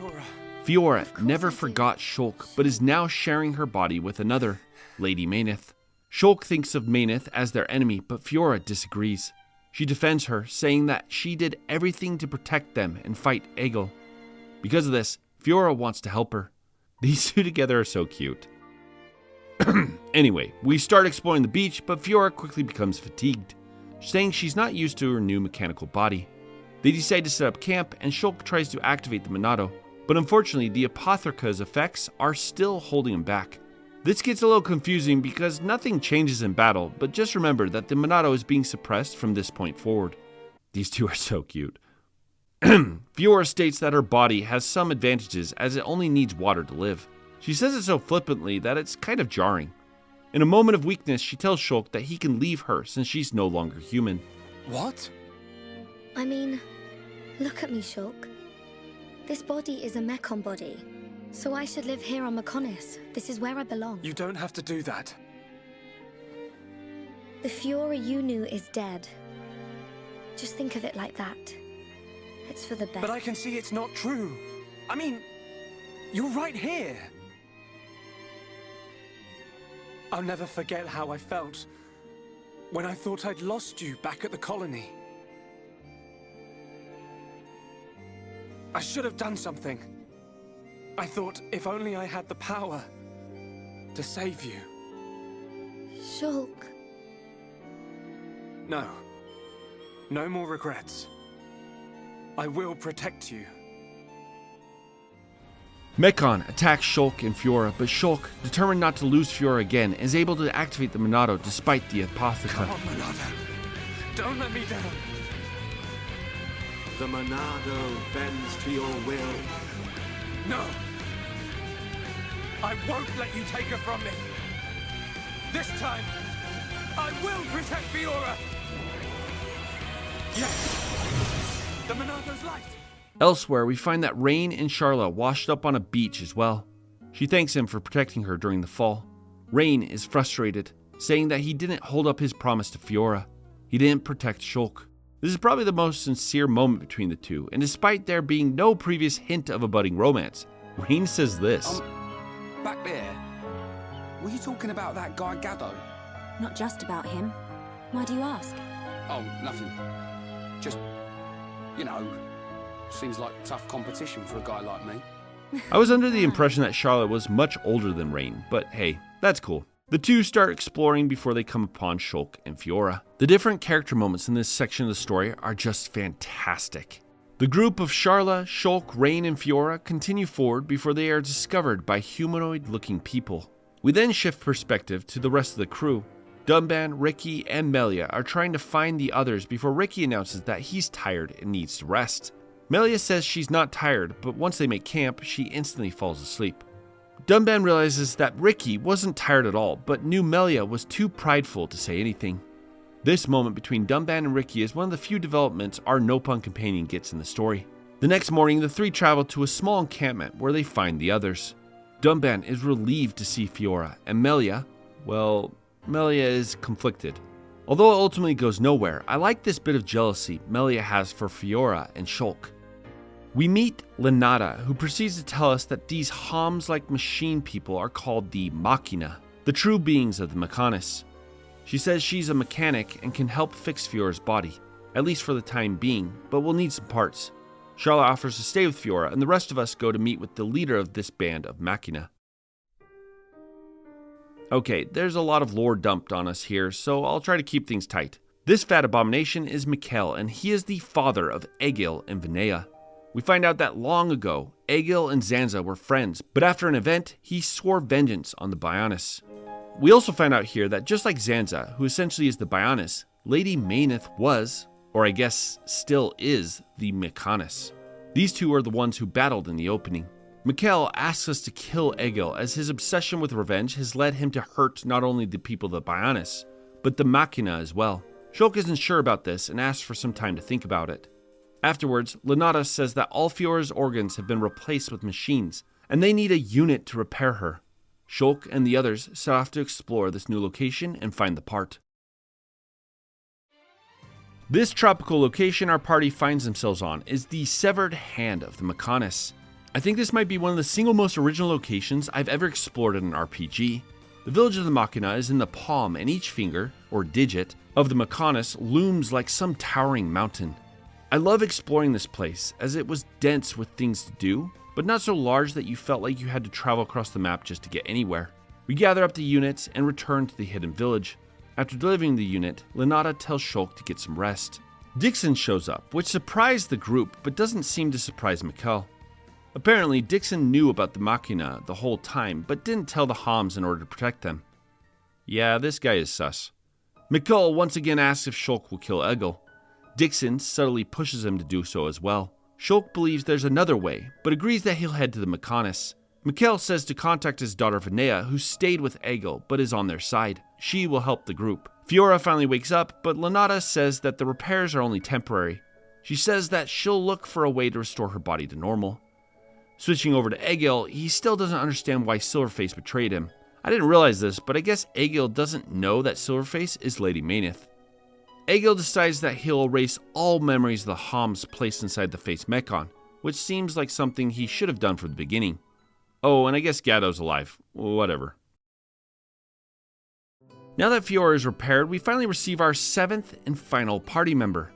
Fiora is entirely different from the others, as she has unique equipment that not just determines which gems she uses, but also determines her unique art. Fiora's mechanical body is the pinnacle of design in this game. She looks absolutely amazing. Fiora is another full-on DPS. She can be built as a tank, but she's the worst of the 4 options. Her damage is wild, and despite my best efforts, she often absorbed the aggro of the enemies. Despite this, I switched her out for Charlotte to make our endgame team of Shulk, Dunban, and Fiora. At this point, I decided to get all caught up on side content. There are a few mid to late game things that open up to you by this point. For one, every party member has 2 additional branches of passive skills that are unlocked by completing specific side quests. I leveled up Colony 6 and tried my hand at a Mechon super boss. Yeah, he whooped my butt. After completing everything I could, we head to the Mechonis. Oh, it's so different, seeing them from this kind of perspective. We cannot see it from here, but our people are still fighting up there. It's difficult to believe that 2 such huge things ever fought each other. I wonder how the Machina felt at the time. Must have been horrible. Scary too. Fear robs us of reason. Out of fear, we commit terrible atrocities, and call them acts of self-preservation. Fear gives rise to more fear. A never-ending circle of hatred. Perhaps that circle can be broken. Fear. It must be what's driving this. What's made Egil act this way. Oh.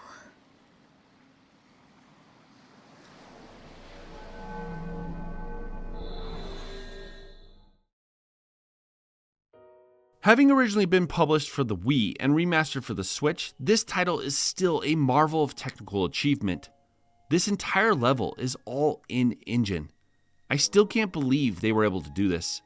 We travel up through the Mechonis until we find an encampment of Machina. Fiora, her body fatigued, says she needs to rest, and so we make camp. Charlotte cleans Gatto's rifle, pondering their past relationship.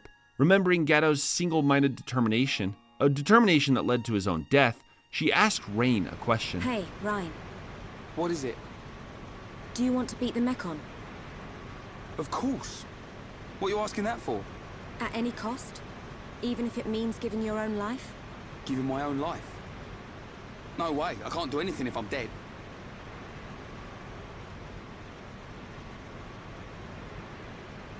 I'm gonna take down the Mechon and survive. And there's no way I'm gonna lose Shulk, Fiora, or you along the way. We're all gonna win this and get out alive.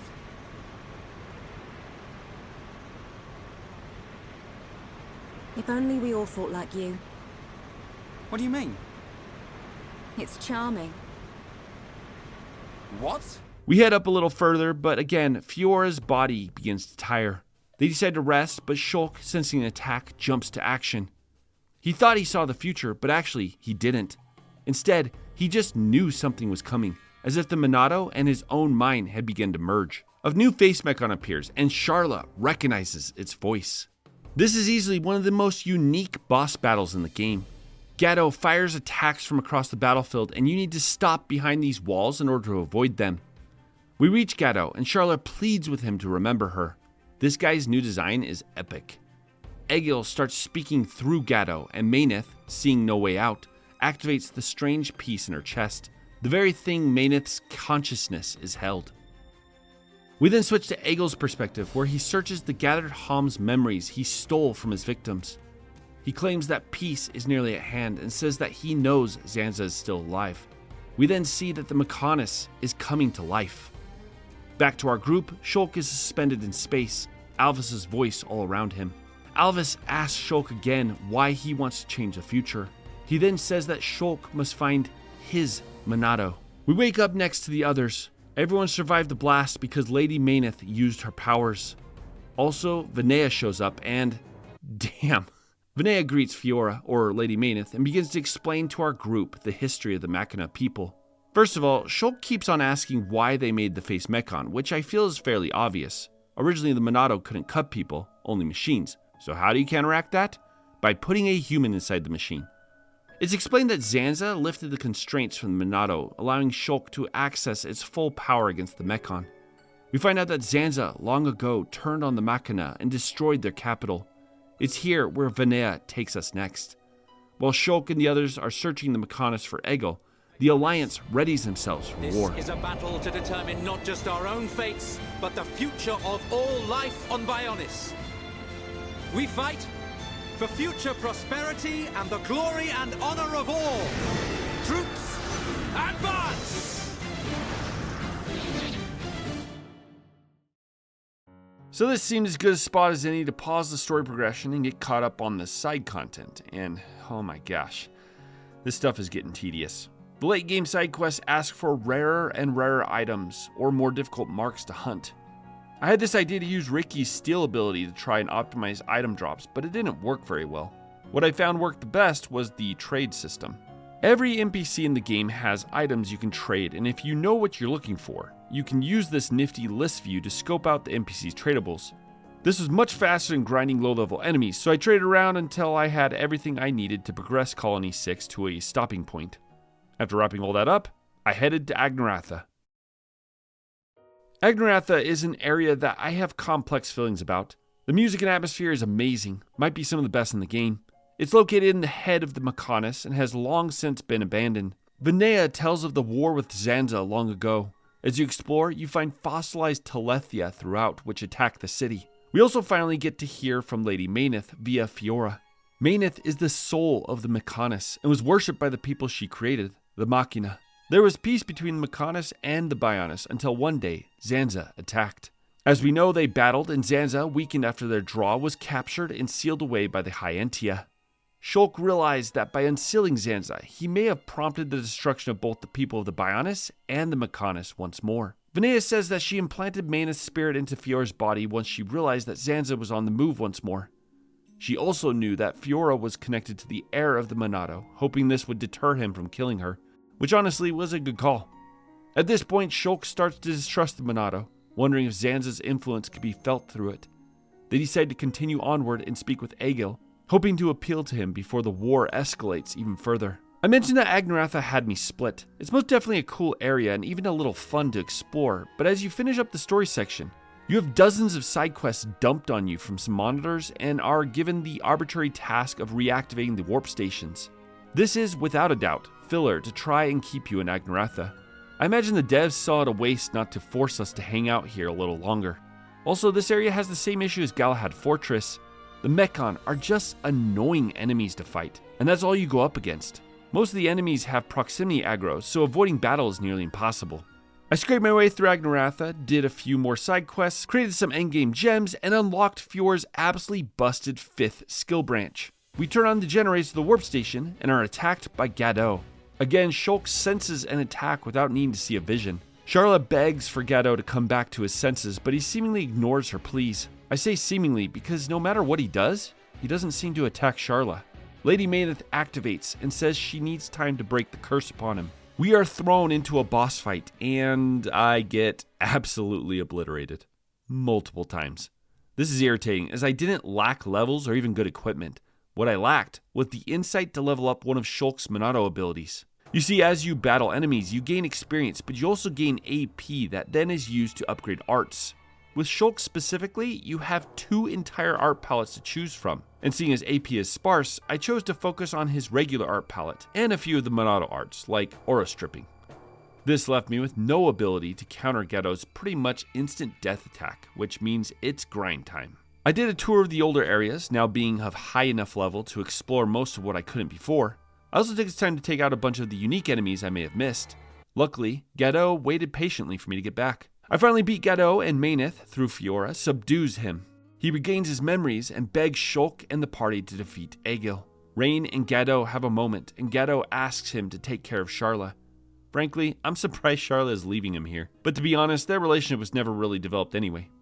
Back at the war, Alvis says something doesn't feel right as the Mechon begin to retreat. He senses that Shulk and the others are in danger as the Mechonis begins to awaken. As Shulk confronts Egil inside the head of the Mechonis, we see that Egil is truly blinded by his hatred, unable to see how his choices are hurting the people of Mechonis as much as they are the Bionis and Zanza. Shulk asks him why he sent Mechon to kill the Homs. Egil replies with this.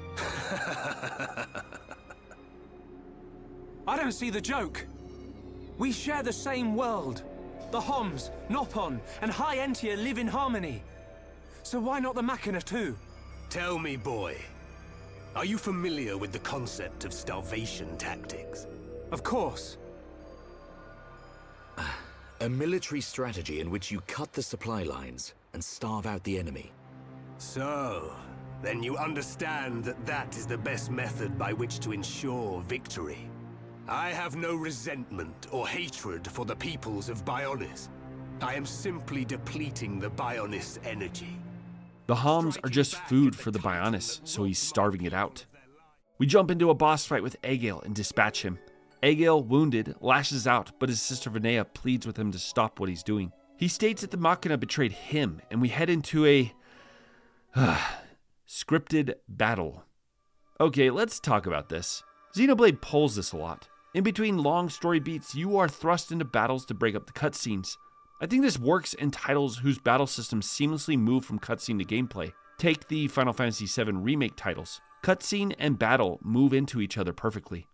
The Xenoblade battle system isn't so seamless, so moving from an epic cutscene where characters are battling each other in heated combat to this cooldown-based battle system never really hits the mark. What's worse is half the time, or maybe like 90% of the time, these story battles are scripted, meaning you were meant to lose them, or just get the enemy to half-life. Look how stupid this is. I got Egil in a topple combo loop that I could have continued forever.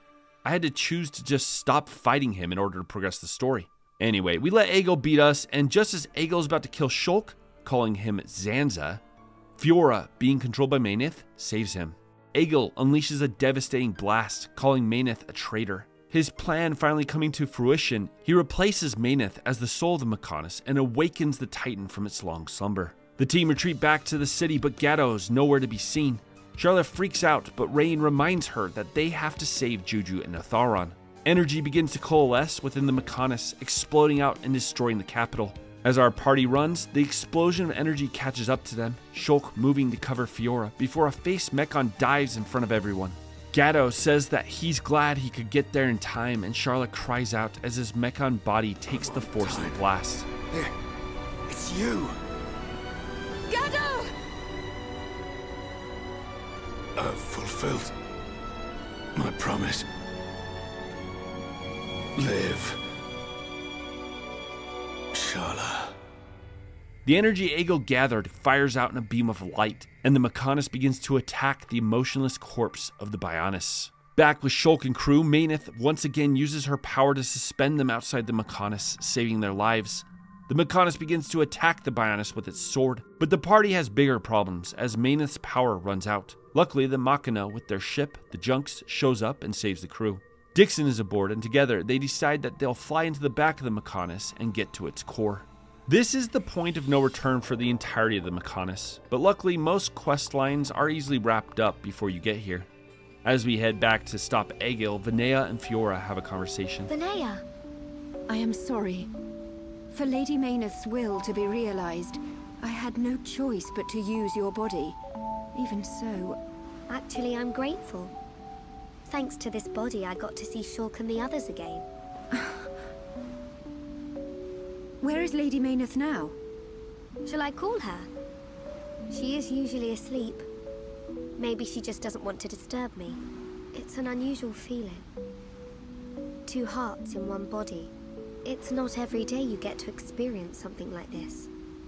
With Alvis and Dixon joining us, the Junks storms the Mechonis. Something like a Star Wars scene plays out before we break out into the Mechonis' interior once more. Shulk is weighed down by Egel's words, especially when he called him Zanza. Shulk says that the Monado isn't at full strength and he can't beat Egel as it is now. Vinaya suggests that we take out the generator powering the Apotheca. As they're speaking, Shulk mentions that he hasn't seen a vision for a long while. Ryan, you're going to scratch your head with your right hand. What are you on about, Shulk? Stop playing around. Oh. But how did you do that? I can't work it out.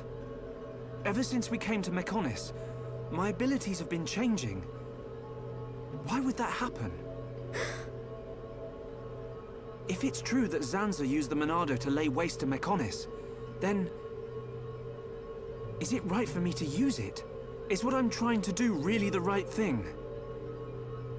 Shulk experiences something similar to what Dunban did back in the war.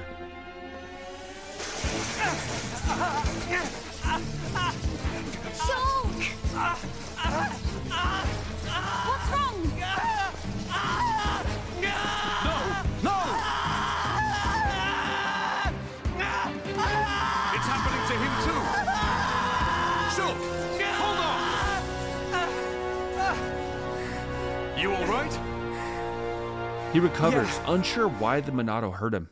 As they head to the generator, Shulk remembers his dream where another version of himself told him that he's not here anymore. Fiora notices his internal struggle, and they have another adorable moment. Fiora! Shulk, what were you thinking about? Nothing. So, it's like that, is it? Really, it's nothing. Listen, Shulk. If it's too hard for you to handle on your own, talk to me.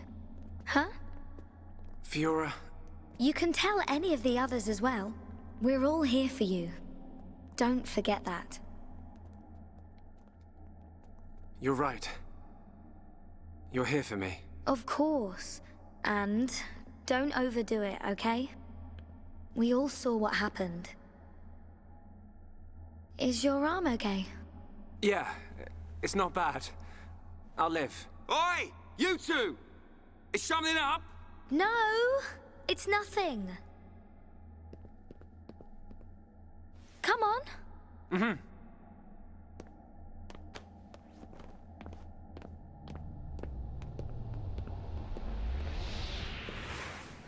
Sure. It's like the devs just want to shit on Melia. I love it. Anyway, so before we jump into the next story section, we are given a side quest from one of the Machina aboard the Junks. This quest requires you to backtrack all the way down the Mechonis to the very bottom. And no, you can't just jump. I tried that. I think this is an attempt from the dev team to get you to go back and clean up anything you may have missed. I backtracked all the way down and got a unique weapon for Fiora that, unfortunately, sucks. Like I said, slots will always be better than stats. So we head all the way back up and get to the Apotheca generator. We jump into a boss fight with the generator and easily beat it before the Monado gains its power back. Oh my. Again, this is a little confusing as nothing changed in battle. It was just narratively. I think it might have been interesting if Shulk had lost health or something while the Apotheca was activated, but whatever. Dixon and Alvis have a private conversation where Dixon says they're back on track. Alright, what is going on with these two? We confront Egel, who at this point has completely lost his mind. He calls Shulk successor to Zanza, and we are thrown into a terribly designed boss fight. You see, you can only attack Egel from the front. As you can imagine, this means that literally every single art of Shulk's, which need to be from the side or back, are essentially useless. I actually used a combo from the side and it damn near broke the game. I'm so disappointed because this boss fight was pretty much built up from the very beginning. Something that does need to be said though is the design of the boss fight. Check this out. The Mechonis outside is mimicking all of Egel's attacks. So cool. I defeat Egel and Shulk, enraged, goes crazy on the Mechon leader. Fiora tries to stop him, but a voice eggs him on. Yes, finish him. End it. It is what you want. Yes, I want to. I'll kill him. For Fiora. For the Emperor. For my home! You must find your Monado. Are you ready? Are you feeling hungry, eh? Chew on this, scrap for brain. Kill a Homs to beat us. Egil once wished only to break the circle of suffering. Until I've believed each and every one of you! Maynard, the villagers, everyone loved you. Every person. Yes. That is why they wish to live alongside you. End it. The wait It's is all what so you clear. want. To Maynard and to me. No! This isn't what I want! Shulk! No! Brother! Shulk spares Egil's life. They discuss Egil's past and memories. The giant we saw on Prison Island wasn't Zanza, but Egil's friend Oglis. Oglis was possessed by Zanza when he found the Monado. The Monado is Zanza. Meyneth fought to break the curse of Zanza, but ended up in a long slumber of recovery. Shulk reaches out his hand, offering to work together to restore peace to the Mechonis and the Bionis.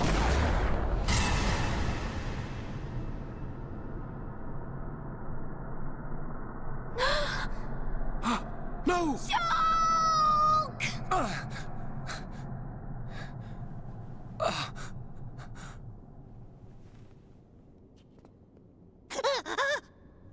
Dixon? Dixon kills the real Shulk, allowing Zanza to finally fully possess his host, now that he's dead. We find out here that Zanza's body and soul were separated long ago, only leaving his soul to possess the flesh of the Bionis. When Shulk's parents found the Monado long ago, Shulk died as well, but Dixon, working with Zanza, provided him a host in Shulk, so the little boy was brought back to life. The others ask why Shulk, and Zanza simply replies, because he was there. The Bionis awakens now that Zanza is revived, and with it, he beheads the Mechonis. Meyneth activates the piece in Fiora's chest, which we find out is another Monado, weapon of fate. Remember what I said about scripted battles? This is what I'm talking about. Look how awkward this is. This battle is mine, Meyneth! Meyneth and Zanza fight, Zanza commenting that the Homs are just bacteria on his body. He says that only a god gets to make decisions. But Meyneth disagrees. She decides to sacrifice herself to stop Zanza once and for all, and leaves Fiora's body, her own Monado appearing. Meyneth dies, but it isn't enough to stop Zanza. He takes hold of her Monado, and now has the power of the gods. Prison Island sinks down into the Bionis, beginning the ceremony of destruction. The Titan's power activates, which begins to change the High Entia into Tlethia, soldiers of Zanza. Back on the Mechonis, Egil tells Vinea to get everyone out, and that Shulk can be saved. Rain takes hold of Shulk's body, and we notice that the crest on Fiora's chest is gone. Egil protects Junks as it escapes, but soon after, Zanza, using the Bionis and the Monados, destroys the Mechonis. Still in danger, the others turn their attention to an approaching cloud of creatures. Tlethia attack, Dixon leading them. We find out that he is one of 3 disciples of Zanza, working for him in order to obtain eternal life. Butt Lady, the second disciple, cackles as she sends out a light that transforms the High Entia around them into Tlethia. The High Entia were always dormant soldiers of Zanza's. The Emperor of the High Entia made a practice of mixing High Entia and Homs because the Hom blood would stop their transformation. This is why Melia doesn't transform, but Callian does. Callian fights it, saying goodbye to Melia before turning on Butt Lady. We then switch to Shulk's consciousness. It still exists somewhere, but Shulk, finally understanding what his purpose was, laments his existence. Our crew make it back to Colony 6 where Shulk is in a deep coma. Alvis is there with them and questions if they can stand up to a god. Fiora needs some air and steps out of Junks, Melia following. Fiora, are you alright? Guess I wasn't hiding it well. I didn't want to worry anyone. It must be difficult living with that body. I'm getting more and more used to it. But people still look at me funny. Oh, it's not that bad. It feels pretty comfortable, actually. I don't need to worry about food or anything like that. I see. This body, the energy from the chest component made it work. It turned out to be a Monado. Such a strange feeling. A Monado? Was that the Monado that Zanza took from Maynith? Will your body cease to function? I'll be fine for now. There's still some stored energy left. But then what?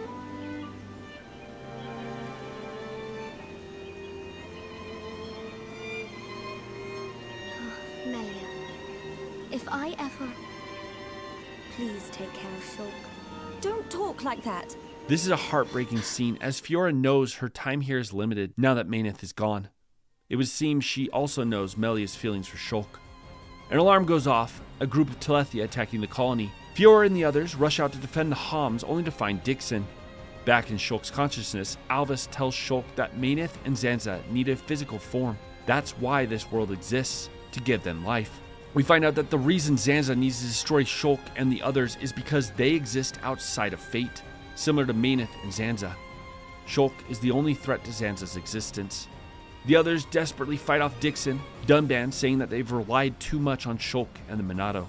Shulk appears in epic fashion and for some strange reason can still see the future.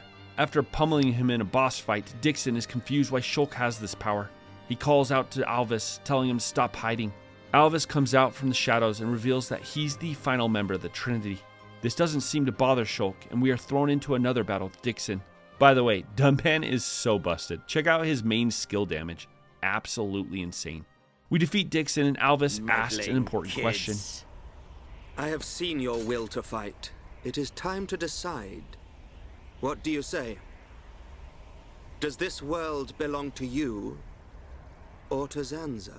As Dixon and Alvis fly away, Dixon's hand quakes. He notes that he's actually scared.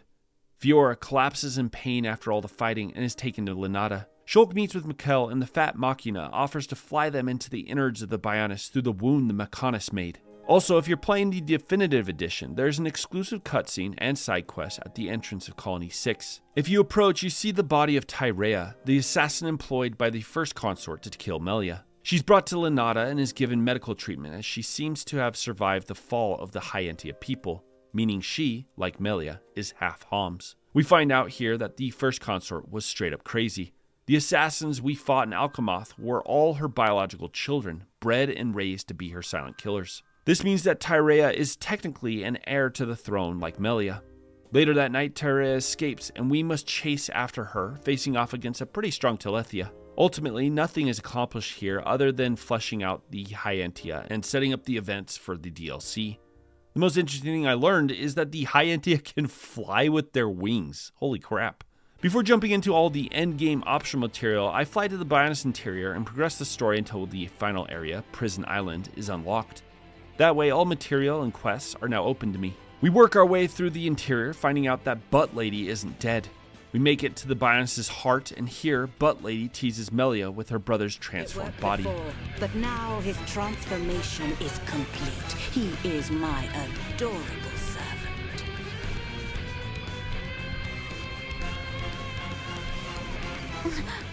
Butt Lady and Callian fuse together, and we enter a very easy boss fight. We defeat Butt Lady, and Callian's spirit says goodbye to his sister. I appreciate how many key characters are killed off in this game. It avoids a feeling of plot armor and gives the narrative real stakes. Dixon shows up and makes a portal to Prison Island, inviting us in, which we promptly ignore for hours and hours and hours of endgame content. Alright, so I'm not going to walk you through in detail everything there is to do here, but here's the basics. We first need to finish Colony 6 and make all the alternate Monados. After Shulk died and the Monado was taken away, Vinea creates a different Monado for him to use. She can create multiple different weapons with rare material we gather up. I ended up using the one that had 3 open slots because, repeat with me, slots are always better than stats. Unfortunately, finishing the Monado was the easy part. We now have to tackle Xenoblade Chronicles' most infamous challenge, the Black Liver Bean.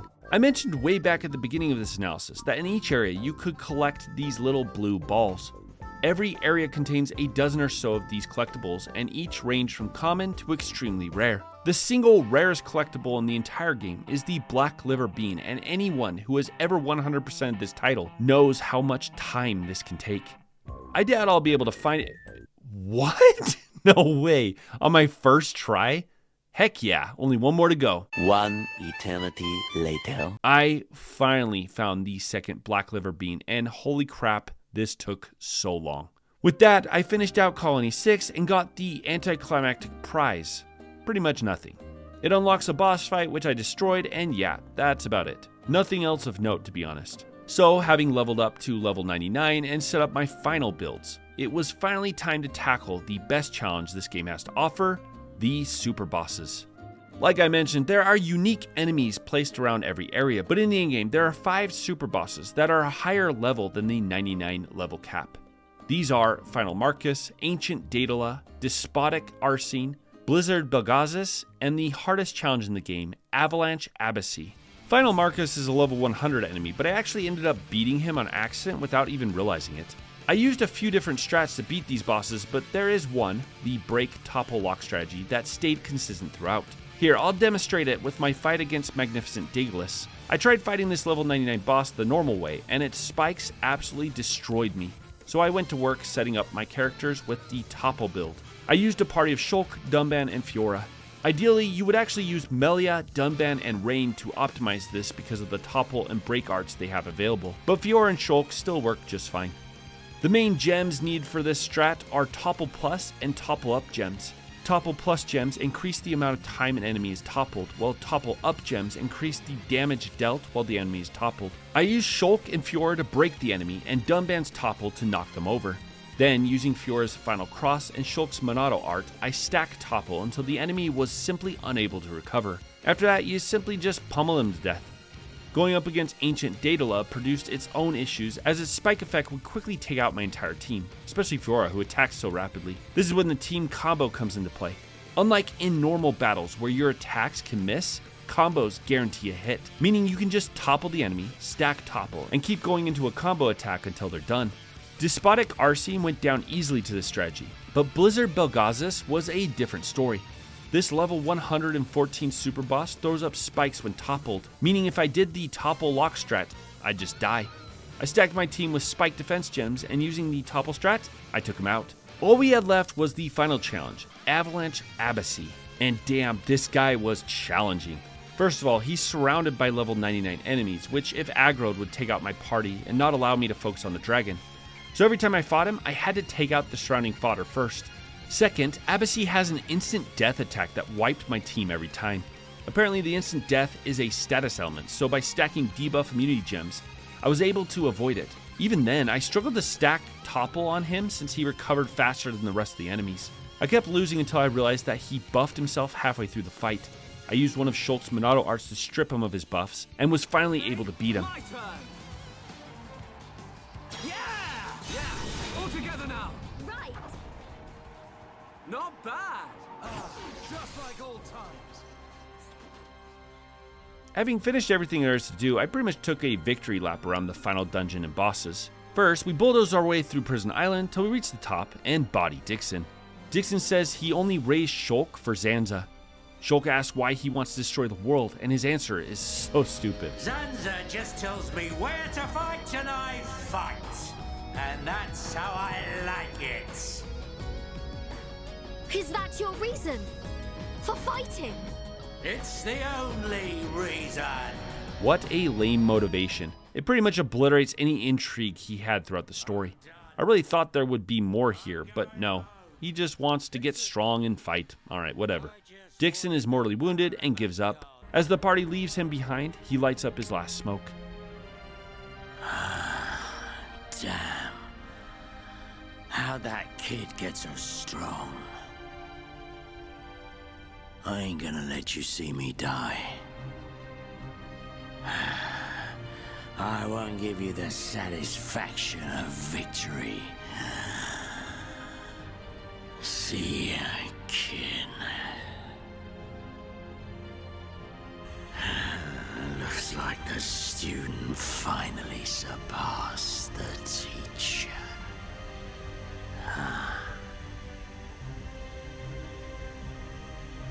Shulk. His wounds.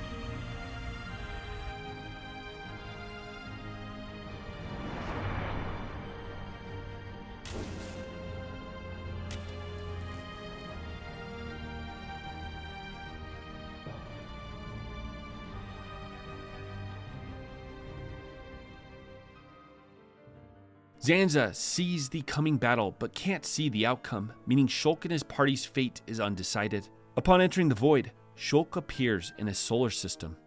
Our solar system. Our party passes Saturn, Jupiter, Mars, and finally the moon. We confront Zanza, who says that Shulk can become his new disciple. Melia confronts him about her people, and Zanza says that giving intelligence to living beings was a mistake. He says that life of Bionis is just food for him. Zanza then lets slip his true intentions. A god should not long for friendship. We absolutely body Zanza, but this is an RPG after all, so he has a second form, which we body as well. Zanza doesn't understand where Shulk's power comes from, so Shulk gives him the cheesiest line in the game. What's important isn't whether you can see the future or not. It's the will to make a choice, and the strength to seize your destiny. Our time has come. Our destiny is our own. He then produces the true Monado. A Monado? It is not only you that has the right. Every living thing has the freedom to choose the path they walk. We go into our final fight and body Zanza once more. Zanza dies, but everything suddenly changes. Alvis's voice is overheard, and we finally learn what he is. Alvis was the AI of a space station long ago. Before Meyneth and Zanza were gods, they were scientists performing some sort of alternate reality experiment on the Earth. Meyneth understood the danger of their experiment and tried to stop Zanza from turning it on. But she failed, and Zanza destroyed the universe, rebuilding it into the one we exist in. Zanza, fearing his irrelevance, created a perpetual cycle of life and death, setting himself as the new god. Alvis became the administrator over the new universe. He asked Shulk if he will allow the world to evolve or stay stagnant. Tell me your decision for the future of this world. I won't decide. The future should be decided by each and every person in the world. And so, what we wish for is a world with no gods.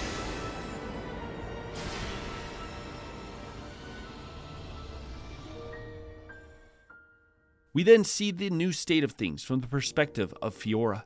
Dunban and Vinea, who might be a thing, are working on the rebuild. Fiora asks where Shulk is. She then goes to the Outlook, but only finds Melia staring off in the distance. They talk about how different the world is, and Fiora says she's glad they met. Fiora then heads to the docks where Rain, Ricky, Juju, and Sharla are there fishing together.